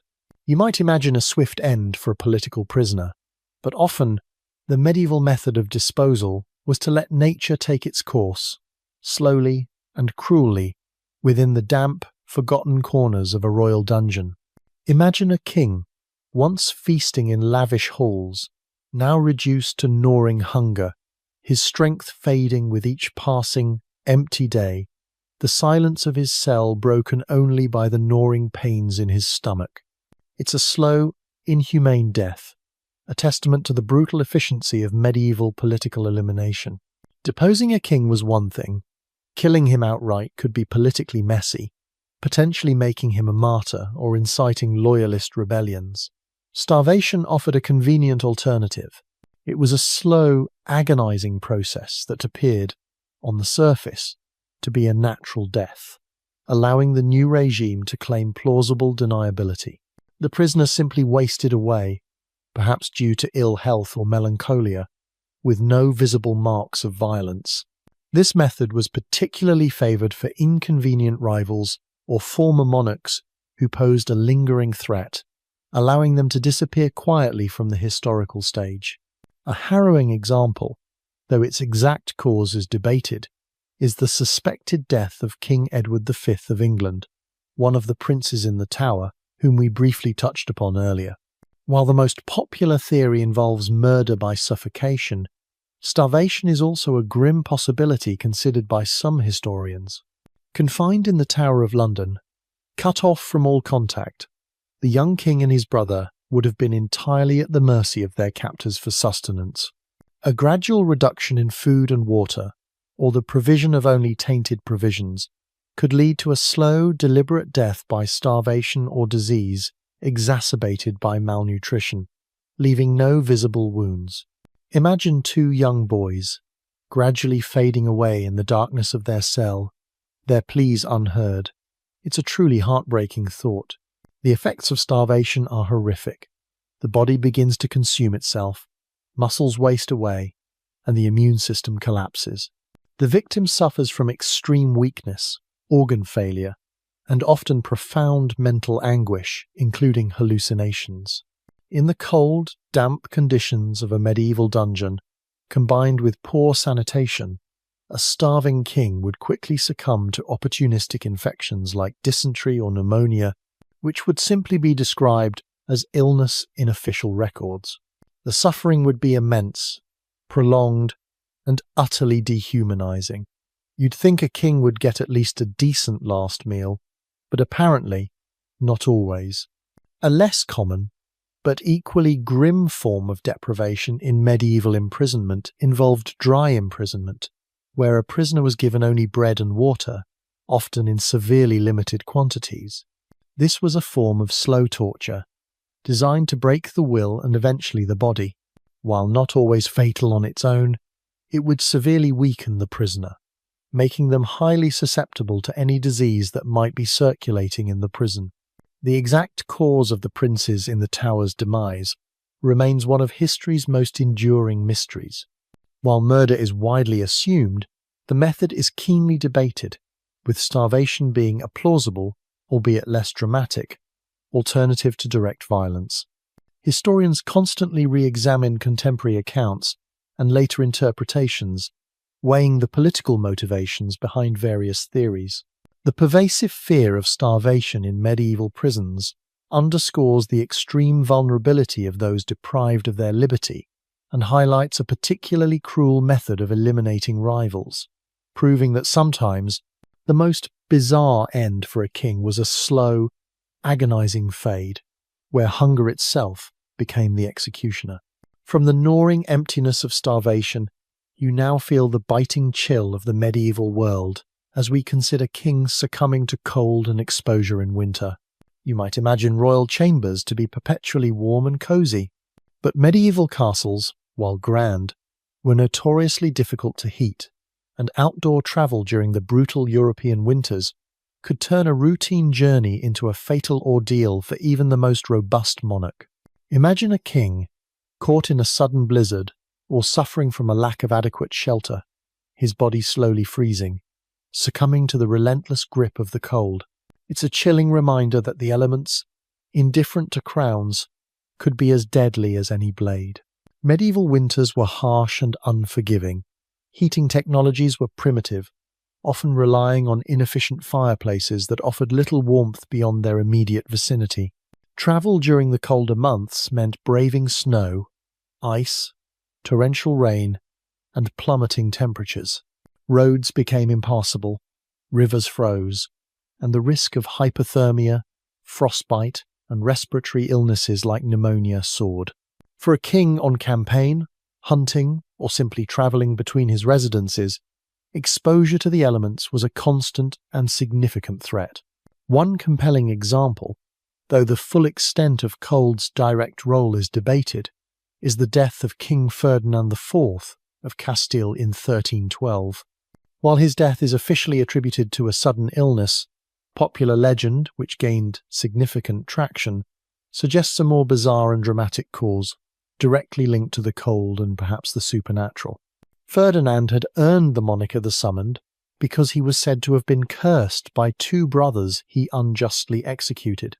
They allegedly summoned him to appear before God exactly 30 days after their deaths. On that precise day, while on a journey during a cold time of year, Ferdinand reportedly suffered a sudden, intense fever and died. While medical historians lean towards an acute illness like a stroke or heart attack, the popular narrative links his demise to the cold, combined with the chilling supernatural summons. It's like a medieval version of a truly ill-timed appointment, wouldn't you say? Hypothermia, the dangerous drop in body temperature, could manifest subtly at first, leading to confusion, disorientation, and eventually a loss of consciousness and death. For a king, perhaps leading his troops through a snowy mountain pass or caught in a storm far from shelter, the cumulative effects of cold and exhaustion could quickly become fatal. Even within a drafty castle, prolonged exposure to damp cold, especially for an elderly or infirm monarch, could lead to severe respiratory infections that medicine was powerless to treat. A less dramatic but equally relevant tidbit involves the constant struggle against cold within medieval castle living. Even well-appointed chambers often lacked proper insulation, and drafts were constant. Courtiers and kings alike would have relied on layers of heavy clothing, furs, and the warmth of a roaring fireplace, which nonetheless struggled to heat vast stone rooms. This pervasive cold, even indoors, meant a constant drain on the body's resources and increased susceptibility to illness, potentially contributing to a king's general decline even if not directly causing his bizarre end. Scholars widely agree that while many kings perished from various illnesses, the harsh climate of medieval Europe undoubtedly exacerbated their conditions and increased overall mortality. For Ferdinand IV, the exact medical cause of his sudden death remains somewhat debated, with some medical historians suggesting a stroke or cardiac event, while the legendary summons adds a dramatic supernatural element. The precise role of cold and exposure in his, and other similar deaths, might be hard to isolate as the sole cause, but it was an ever-present contributing factor to the precariousness of medieval royal life. These grim realities remind you that even the most powerful rulers were utterly at the mercy of the elements, proving that sometimes a king's demise was not a grand political drama, but a silent, chilling surrender to winter's unforgiving embrace. Shifting from the biting cold of winter, you now stumble upon a particularly bizarre and often tragic aspect of medieval royal demise: childbirth superstitions and fatal cures. You might be thinking, but kings don't give birth. And you'd be right, of course. Yet, the desperate measures, bizarre beliefs, and often harmful interventions surrounding royal births, particularly the desire for a male heir, could indirectly lead to a king's dramatic end, either through the death of a beloved queen, leading to despair or political instability, or through the king's own risky actions driven by such pressures. Imagine a king so desperate for a son that he risks his own health, or his queen's, in pursuit of an heir, guided by strange rituals and dangerous remedies. It's a bizarre dance with fate, isn't it? The pressure on medieval queens to produce male heirs was immense. Dynastic continuity rested entirely on the birth of a healthy son. This intense pressure led to the embrace of all manner of superstitions, charms, and often dangerous cures during pregnancy and childbirth, designed to ensure a male birth or a safe delivery. These ranged from wearing amulets and reciting specific prayers to consuming bizarre concoctions, all based on a blend of folk medicine, astrology, and wishful thinking, rather than scientific understanding. While kings themselves did not die in childbirth, the death of a queen during childbirth was a devastating blow that could have direct, fatal consequences for the king. It could plunge him into deep despair, leading to a decline in health, as we saw with Henry II, though his was more political despair, or weaken his political position, making him vulnerable to rivals who might exploit the lack of a clear heir or his perceived weakness. The king's life, and often his demise, was inextricably linked to the success of his queen's reproductive efforts. A less common, but highly bizarre, example of a royal associated with these beliefs is King Louis X of France, who died in 1316. His death itself was attributed to pneumonia or a severe chill after playing jeu de paume, an early form of tennis, then drinking cold wine. However, his reign was marked by a desperate need for a male heir. His first wife had been imprisoned for adultery, and his second wife was pregnant at the time of his death, eventually giving birth to a son, John I, who only lived for 5 days. The intense anxiety and pressure surrounding this succession crisis, fueled by the desire for a male heir, was palpable. While not a direct cause, the cumulative stress and political maneuvering around his family's reproductive struggles certainly contributed to the overall precariousness of his life, a kind of existential pressure that could weaken any monarch. You'd think after all that stress, a king would just want a quiet evening, wouldn't you? The cures and interventions employed during medieval childbirth were often more dangerous than helpful. Remedies for difficult labour could include applying hot compresses, herbal concoctions, some of which were purgatives or narcotics, or even violent shaking. Superstitions might dictate specific positions, or the use of birth girdles with religious symbols. Without knowledge of sterile techniques, any physical intervention could lead to fatal infections for both mother and child. If the queen died from these practices, the king would lose his consort and potentially his chance at a legitimate heir, leading to immense personal grief and political instability. A quirky yet incredibly grim practice was the post-mortem caesarean section, often performed on a dying or recently deceased queen if there was a chance to save the child, and thus the male heir.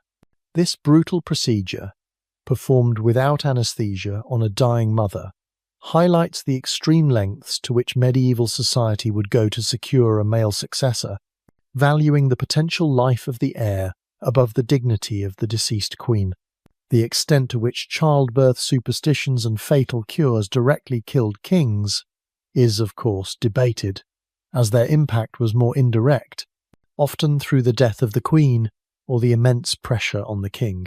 However, the pervasive nature of these beliefs and practices profoundly shaped the lives, and sometimes the very end, of medieval monarchs.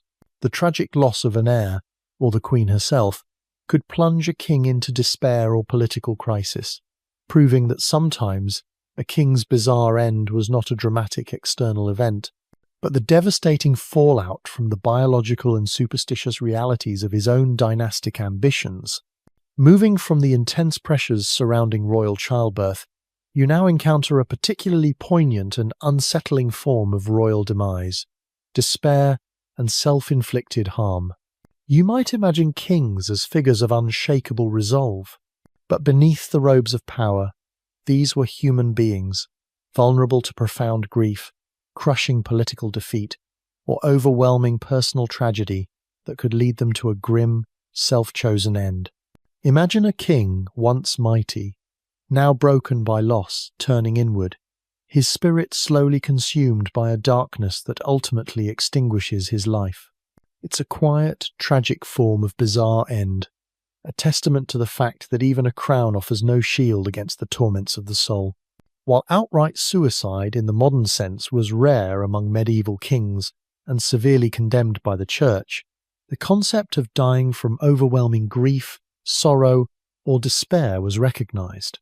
Such a death might not be a direct physical act, but a slow decline, a loss of will to live that manifested in physical symptoms, making the monarch susceptible to illness or simply fading away.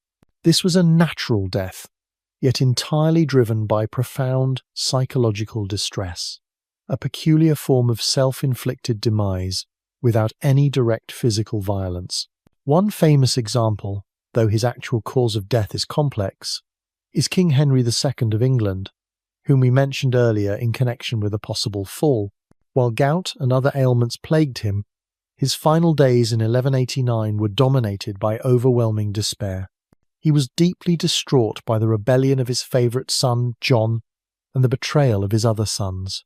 When he learned of John's treachery, Henry reportedly uttered, "Let everything go now, to the devil." He subsequently fell ill with a fever, and rapidly declined, dying soon after. Chroniclers explicitly connect his final illness and death to his profound emotional distress and rage, seeing his demise as a direct consequence of his broken heart and shattered spirit. You'd think after ruling an empire, a little family drama wouldn't hit so hard, wouldn't you? The medieval understanding of such a death was often linked to the concept of melancholia, which we touched upon earlier. An imbalance of black bile could lead to deep sadness, withdrawal, loss of appetite, and general physical wasting. If severe enough, this form of madness could certainly result in a king's death, not from a direct physical act, but from the body simply giving up under the immense psychological strain. It was a bizarre form of self-destruction, sanctioned by medieval medical theory. A less dramatic but equally relevant tidbit is the concept of holy despair or religious melancholy. While typically not fatal, some very devout individuals, including royals, could fall into extreme states of self-flagellation and asceticism, believing themselves utterly unworthy of God's grace. This intense spiritual agony, combined with severe fasting and self-deprivation, could certainly weaken the body to a point where it became vulnerable to otherwise non-fatal illnesses. Historians often debate the precise interplay between physical ailments and psychological states in the deaths of kings like Henry II. While he clearly suffered from various physical illnesses, like his well-documented gout, the contemporary accounts heavily emphasize his emotional collapse as the catalyst for his final decline. The extent to which despair was a medically recognized cause versus a narrative explanation for a sudden decline is also a point of ongoing discussion. Nevertheless, the concept of a king literally dying from a broken spirit offers a poignant and bizarre contrast to the more violent ends, proving that sometimes the most insidious threat to a monarch's life came from within, a silent, self-inflicted wound of the soul. From the quiet torment of despair, you now face a truly terrifying and public spectacle of royal demise. Burnt at the stake for witchcraft, you might assume that kings were above such superstitious accusations, protected by their divine right. But in a deeply religious and fearful age, even a monarch, especially one whose reign was marked by misfortune or who possessed unusual traits, could become the target of terrifying accusations that ended in a fiery, agonizing death. Imagine a king once revered, now tied to a pyre, his power dissolving into smoke as the flames consume him, convicted by the very superstitions he once perhaps exploited. It's the ultimate public degradation, a grotesque fusion of religious fervour and political paranoia. The belief in witchcraft, sorcery, and demonic influence was pervasive throughout the medieval period. Misfortunes, illnesses, bad harvests, and even political upheavals were often attributed to dark magic rather than natural causes. While less common for reigning monarchs themselves, as they were often seen as divinely protected, their close relatives, especially queens or powerful figures surrounding them, could fall victim to such accusations.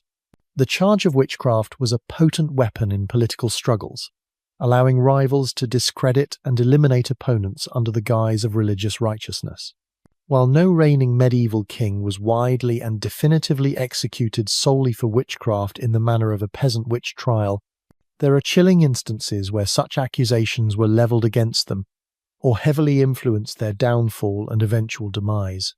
One example, though his fate was assassination and not the stake, is King Eric IV of Denmark, who reigned from 1241 to 1250. His nickname was Ploughpenny, ostensibly because he demanded high taxes that effectively made farmers plough their last pennies into his coffers. However, folklore, sometimes blurring with witchcraft accusations, painted him as a tyrannical ruler whose misfortunes, including his eventual assassination by his brother, were seen by some as a result of his unholy practices or general ill will, almost as if he was cursed. While not a direct burning for witchcraft, the underlying superstitious fear and the tendency to attribute misfortune to dark forces were present. You'd think kings would learn that taxing people too much is a far more reliable way to get yourself in trouble than dabbling in magic, wouldn't you? The process of accusing someone of witchcraft involved fervent accusations, often fueled by personal grudges or political expediency. Confessions were frequently extracted under torture, and trials were rarely fair.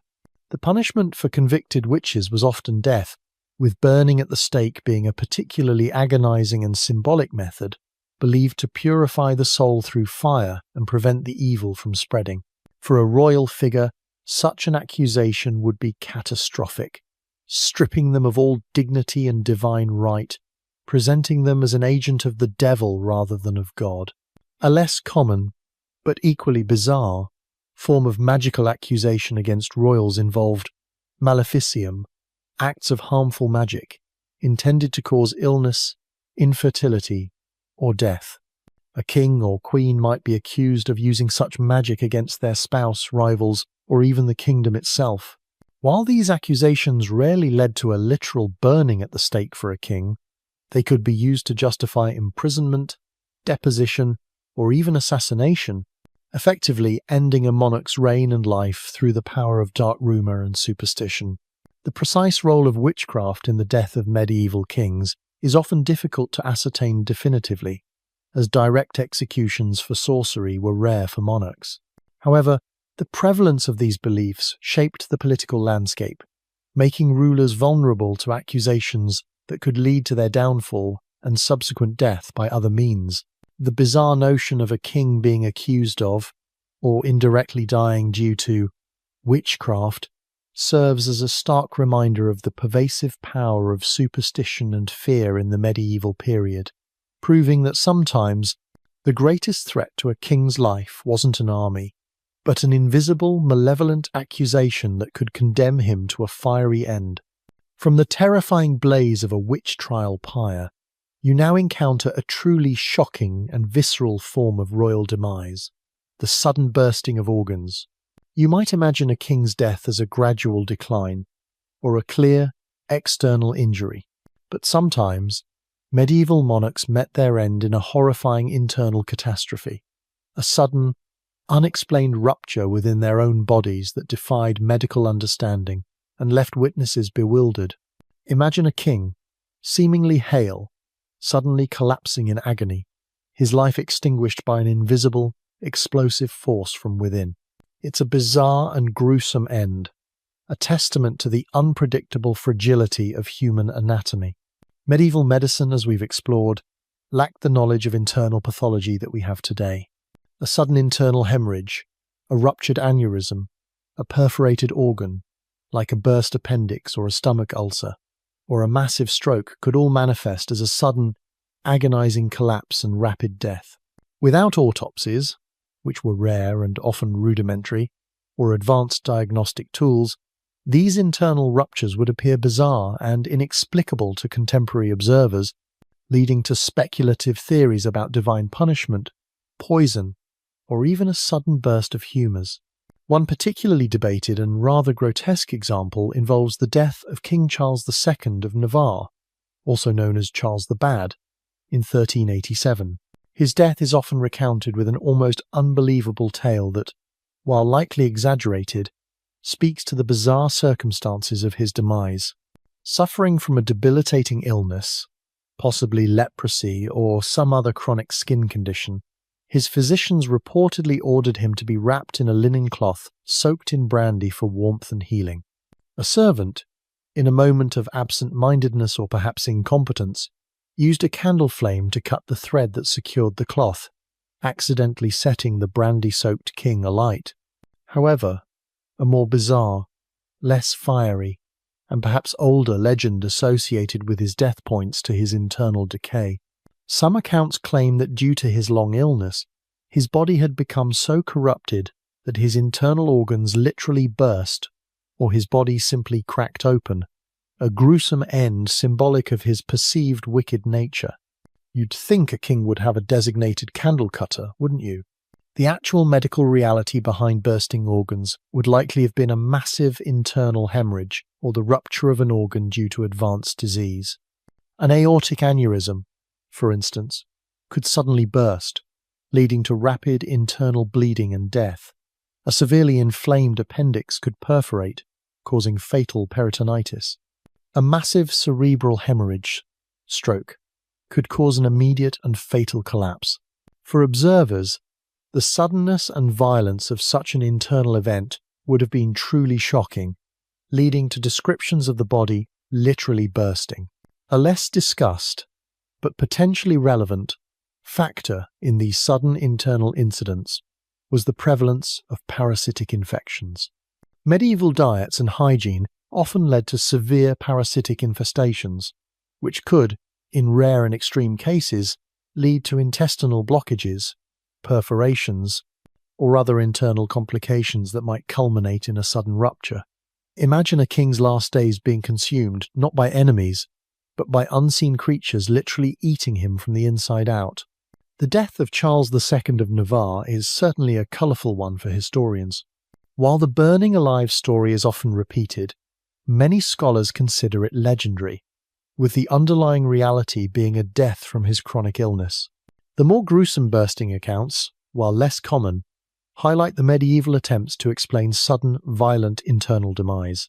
Determining the precise physiological event behind such bursting descriptions remains speculative, but they underscore the medieval world's lack of understanding of internal medicine. These bizarre, explosive ends remind you that even a king's body, despite all his power, was a fragile vessel, capable of a sudden, terrifying, and utterly bewildering internal collapse. Leaving the gruesome spectacle of bursting organs, you now turn to a more mundane, yet equally fatal, aquatic mishap, drowning in royal ponds or moats. You might picture kings perishing in grand naval battles or epic sea voyages.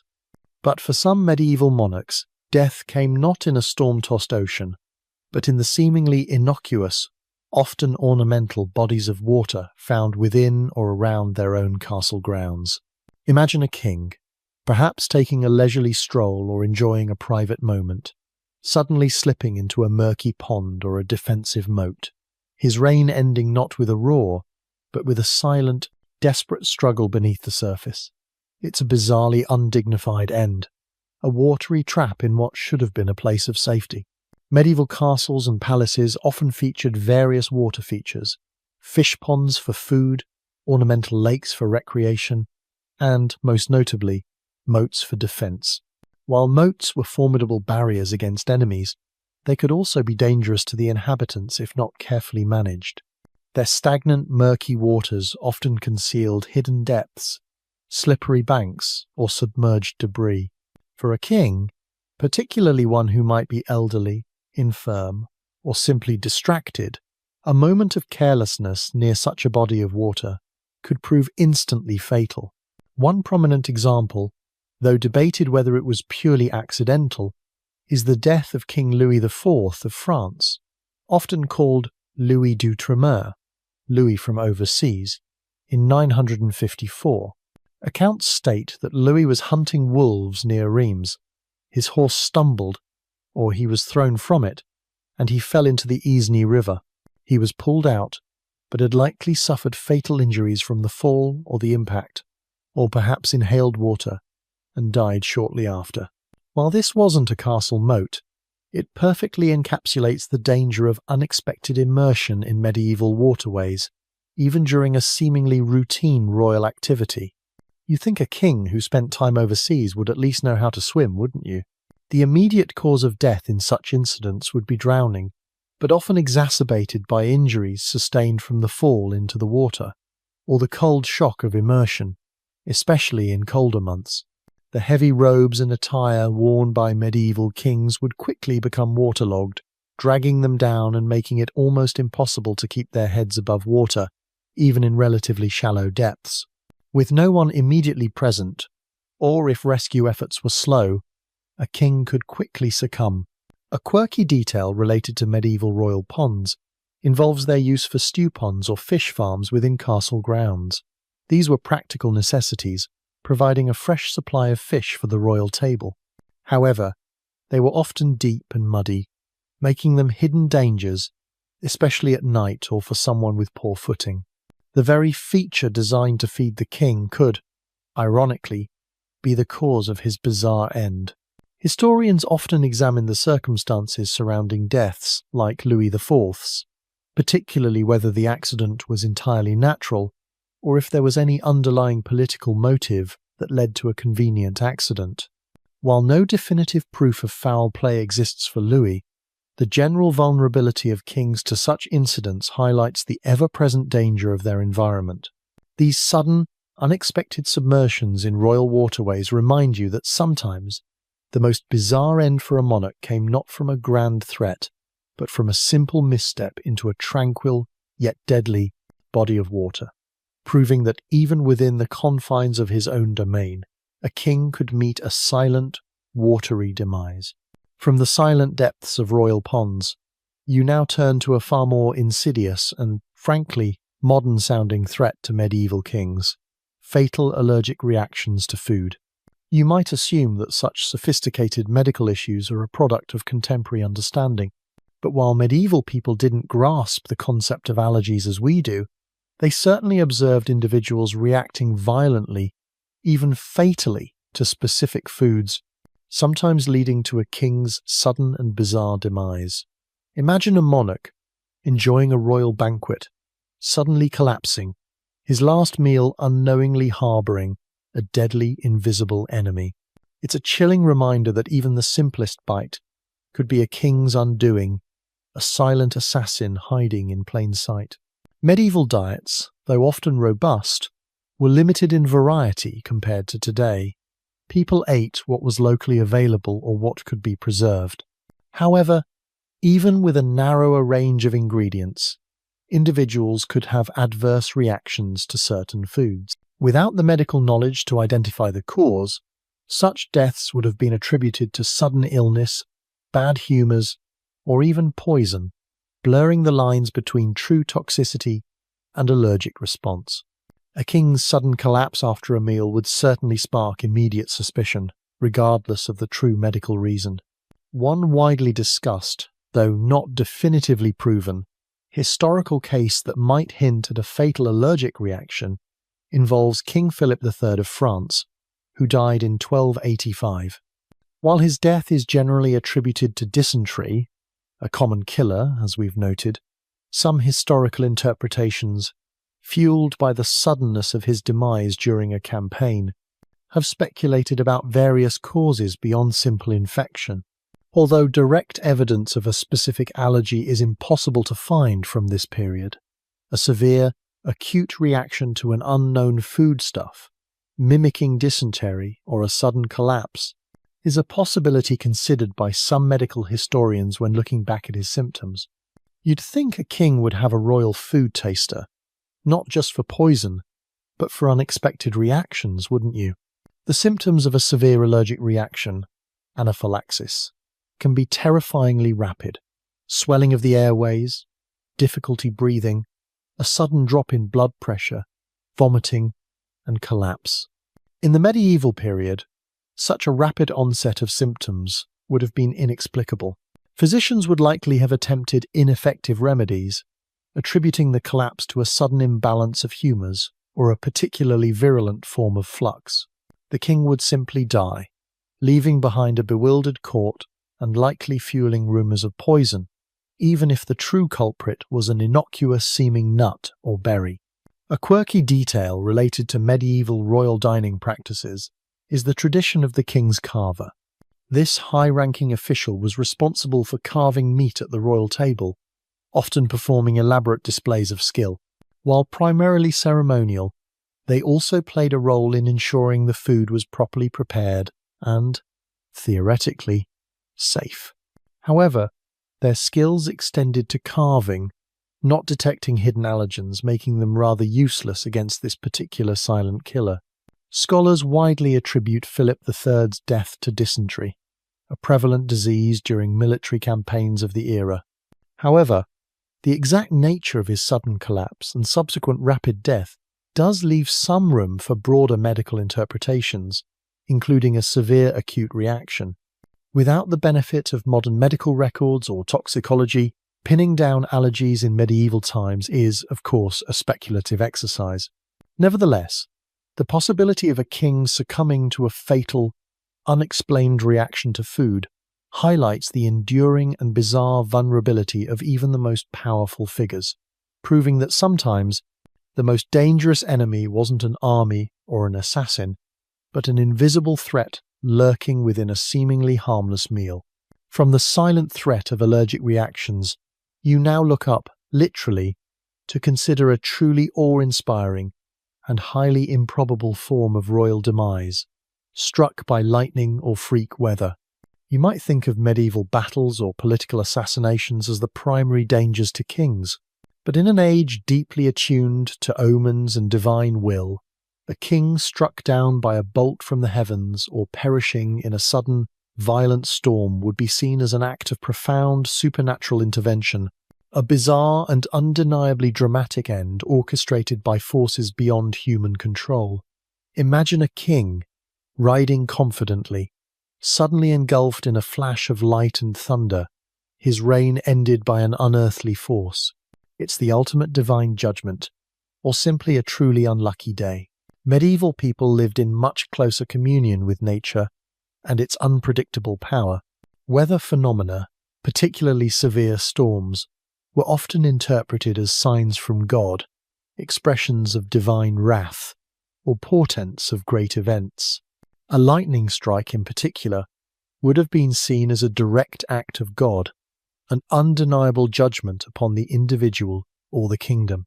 For a king, whose authority was often linked to divine right, such a death would carry immense symbolic weight, fueling both fear and intense theological debate about his righteousness or the future of his dynasty. While documented cases of medieval kings being directly struck by lightning are incredibly rare, as are all lightning deaths, relatively speaking, accounts often exist of monarchs caught in severe storms or facing bizarre weather-related incidents that contributed to their demise, or were seen as divine omens. One example, though not a direct lightning strike, is the death of King Philip II of France, Philip Augustus, whom we mentioned earlier in connection to infection, but his death was also linked by some to severe weather. While he succumbed to a chronic fever and lingering infection in 1223, some interpretations of his overall decline and the general hardships of his campaigns were occasionally framed within the context of divine disfavour, with bad weather seen as a manifestation. More directly, think of the numerous accounts of kings and their retinues being caught in sudden blizzards, as with King Ferdinand IV, whose death was linked to cold, or torrential floods during travel, leading to hypothermia, illness, or drowning. These indirect weather-related deaths were far more common. You'd think with all the divine right, kings would at least get a royal umbrella from the heavens, wouldn't you? The immediate effects of a lightning strike are catastrophic. Massive electrical shock, severe burns, cardiac arrest, and brain damage, often leading to instantaneous death. If a king survived the initial strike, he would likely suffer from severe injuries and long-term debilitation, almost certainly leading to a rapid demise in an era without modern medical intervention. More common weather-related deaths, such as those from extreme cold or drowning in flash floods, were slower but equally deadly, exposing the king to the raw power of nature. A less common, but captivating, tidbit involves the medieval belief in weather magic, and the idea that certain individuals, including witches or powerful sorcerers, could manipulate storms. If a king died during a particularly violent tempest, whispers might arise that his enemies had employed dark magic to bring about his bizarre demise, adding a layer of malevolent intent to an otherwise natural phenomenon. Historians grapple with the anecdotal nature of such bizarre, weather-related deaths. While official records usually cite more conventional causes of death, the pervasive medieval belief in divine intervention or curses meant that unusual weather at the time of a king's passing was often incorporated into the narrative, colouring the historical perception of his reign and demise. The sheer randomness and overwhelming power of nature in these instances underscore the ultimate vulnerability of even the most powerful rulers, proving that sometimes a king's bizarre end wasn't orchestrated by men, but by the capricious, awe-inspiring forces of the heavens themselves. From the cosmic drama of lightning strikes, you now descend to a more intimate, yet equally bizarre and tragic, form of royal demise: death from a pet's treachery. You might imagine a king's loyal companions to be fierce war horses or brave hunting hounds, but sometimes an animal kept for companionship, a beloved pet, could inadvertently or unexpectedly turn on its royal master, leading to a strange and utterly undignified end. Imagine a king, in a moment of playful affection or quiet contemplation, suddenly finding himself in a life or death struggle with a creature he trusted, his reign ending not in battle, but in a bizarre, almost domestic tragedy. It's a reminder that loyalty, even among animals, can sometimes have a surprisingly sharp edge. Medieval kings often kept a variety of animals, both for practical purposes, hunting dogs, falcons, and for companionship, small dogs, sometimes exotic creatures in private menageries. These animals were often highly valued, treated with great affection, and given a privileged place in the royal household. However, even well-trained or seemingly docile animals could be unpredictable, driven by instinct, fear, or a sudden change in temperament. An accidental bite, a playful scratch turning into a deep wound, or an unexpected aggressive outburst could have dire consequences, especially for a king with limited access to modern medical care.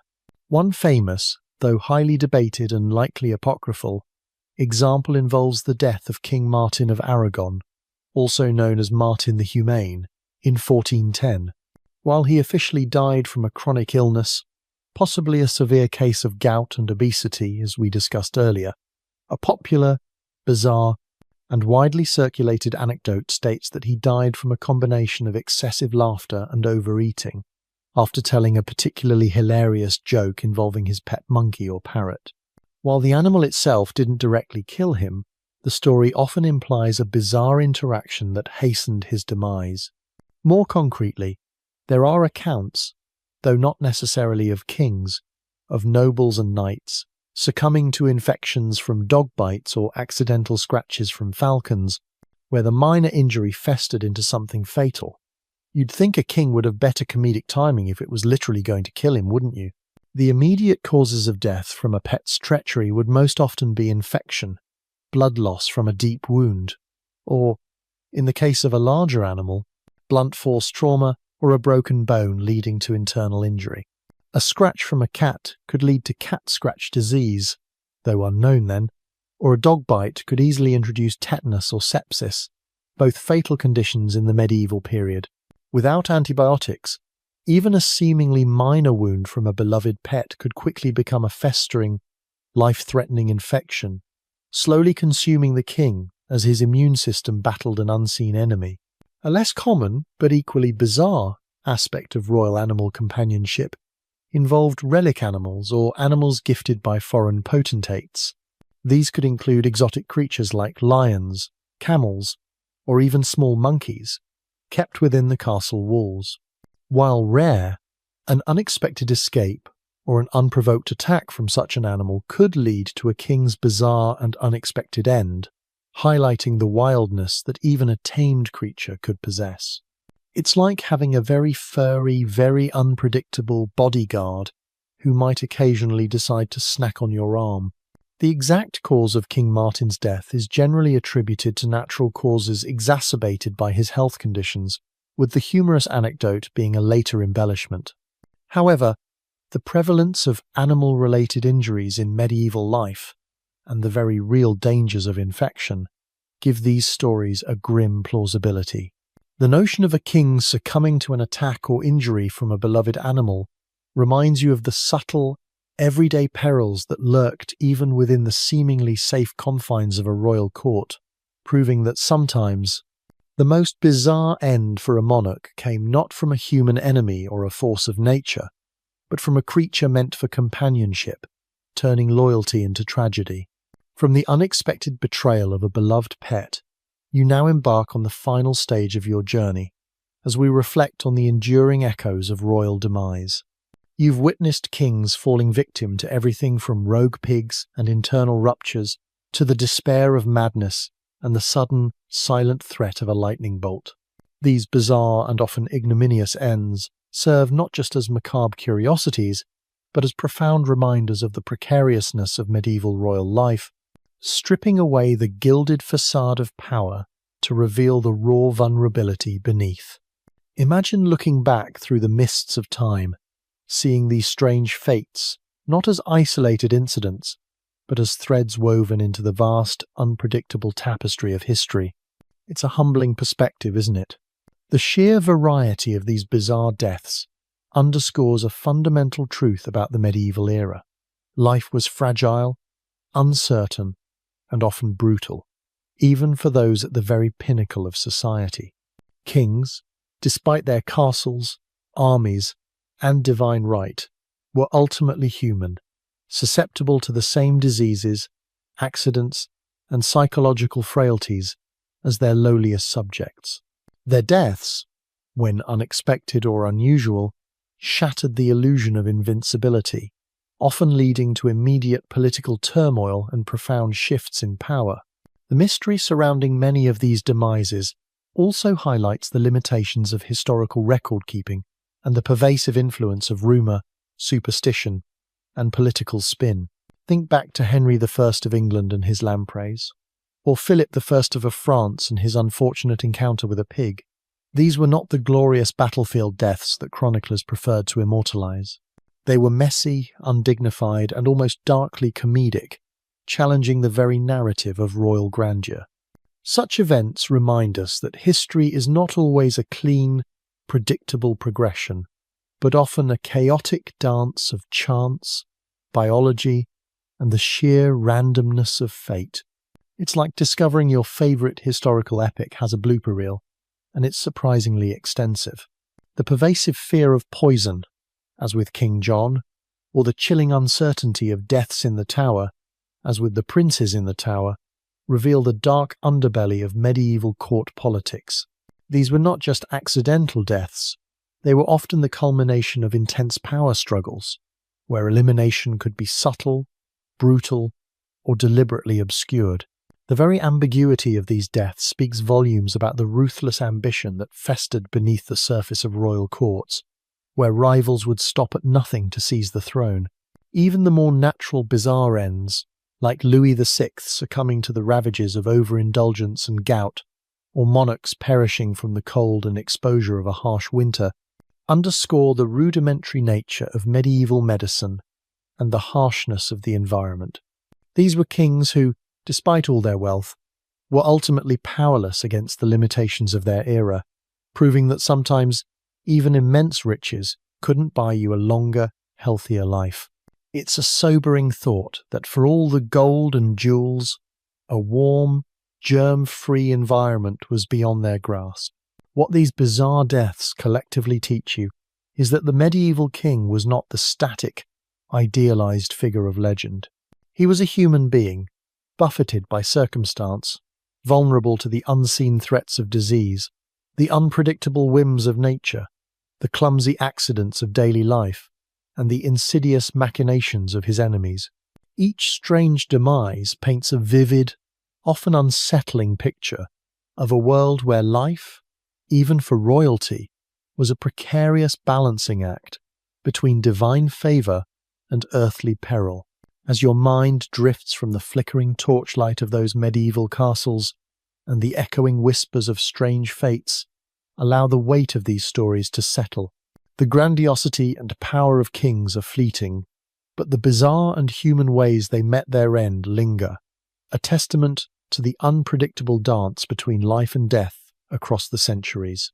These aren't just tales of the past. They are reflections of the enduring human struggle against mortality, played out on the grandest stage.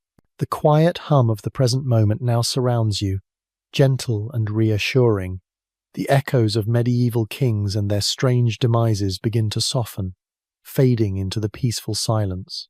You are safe now, far from the perils of poisoned chalices and rogue pigs. Let the fascinating, if at times unsettling, stories of the past gently dissolve into the deep currents of history, becoming part of the vast tapestry of human experience. The intricate details of their fates, once vivid and chilling, now merge with the peaceful rhythm of your breath. Just rest. Let the images dim, the sounds soften, and your thoughts drift into slumber.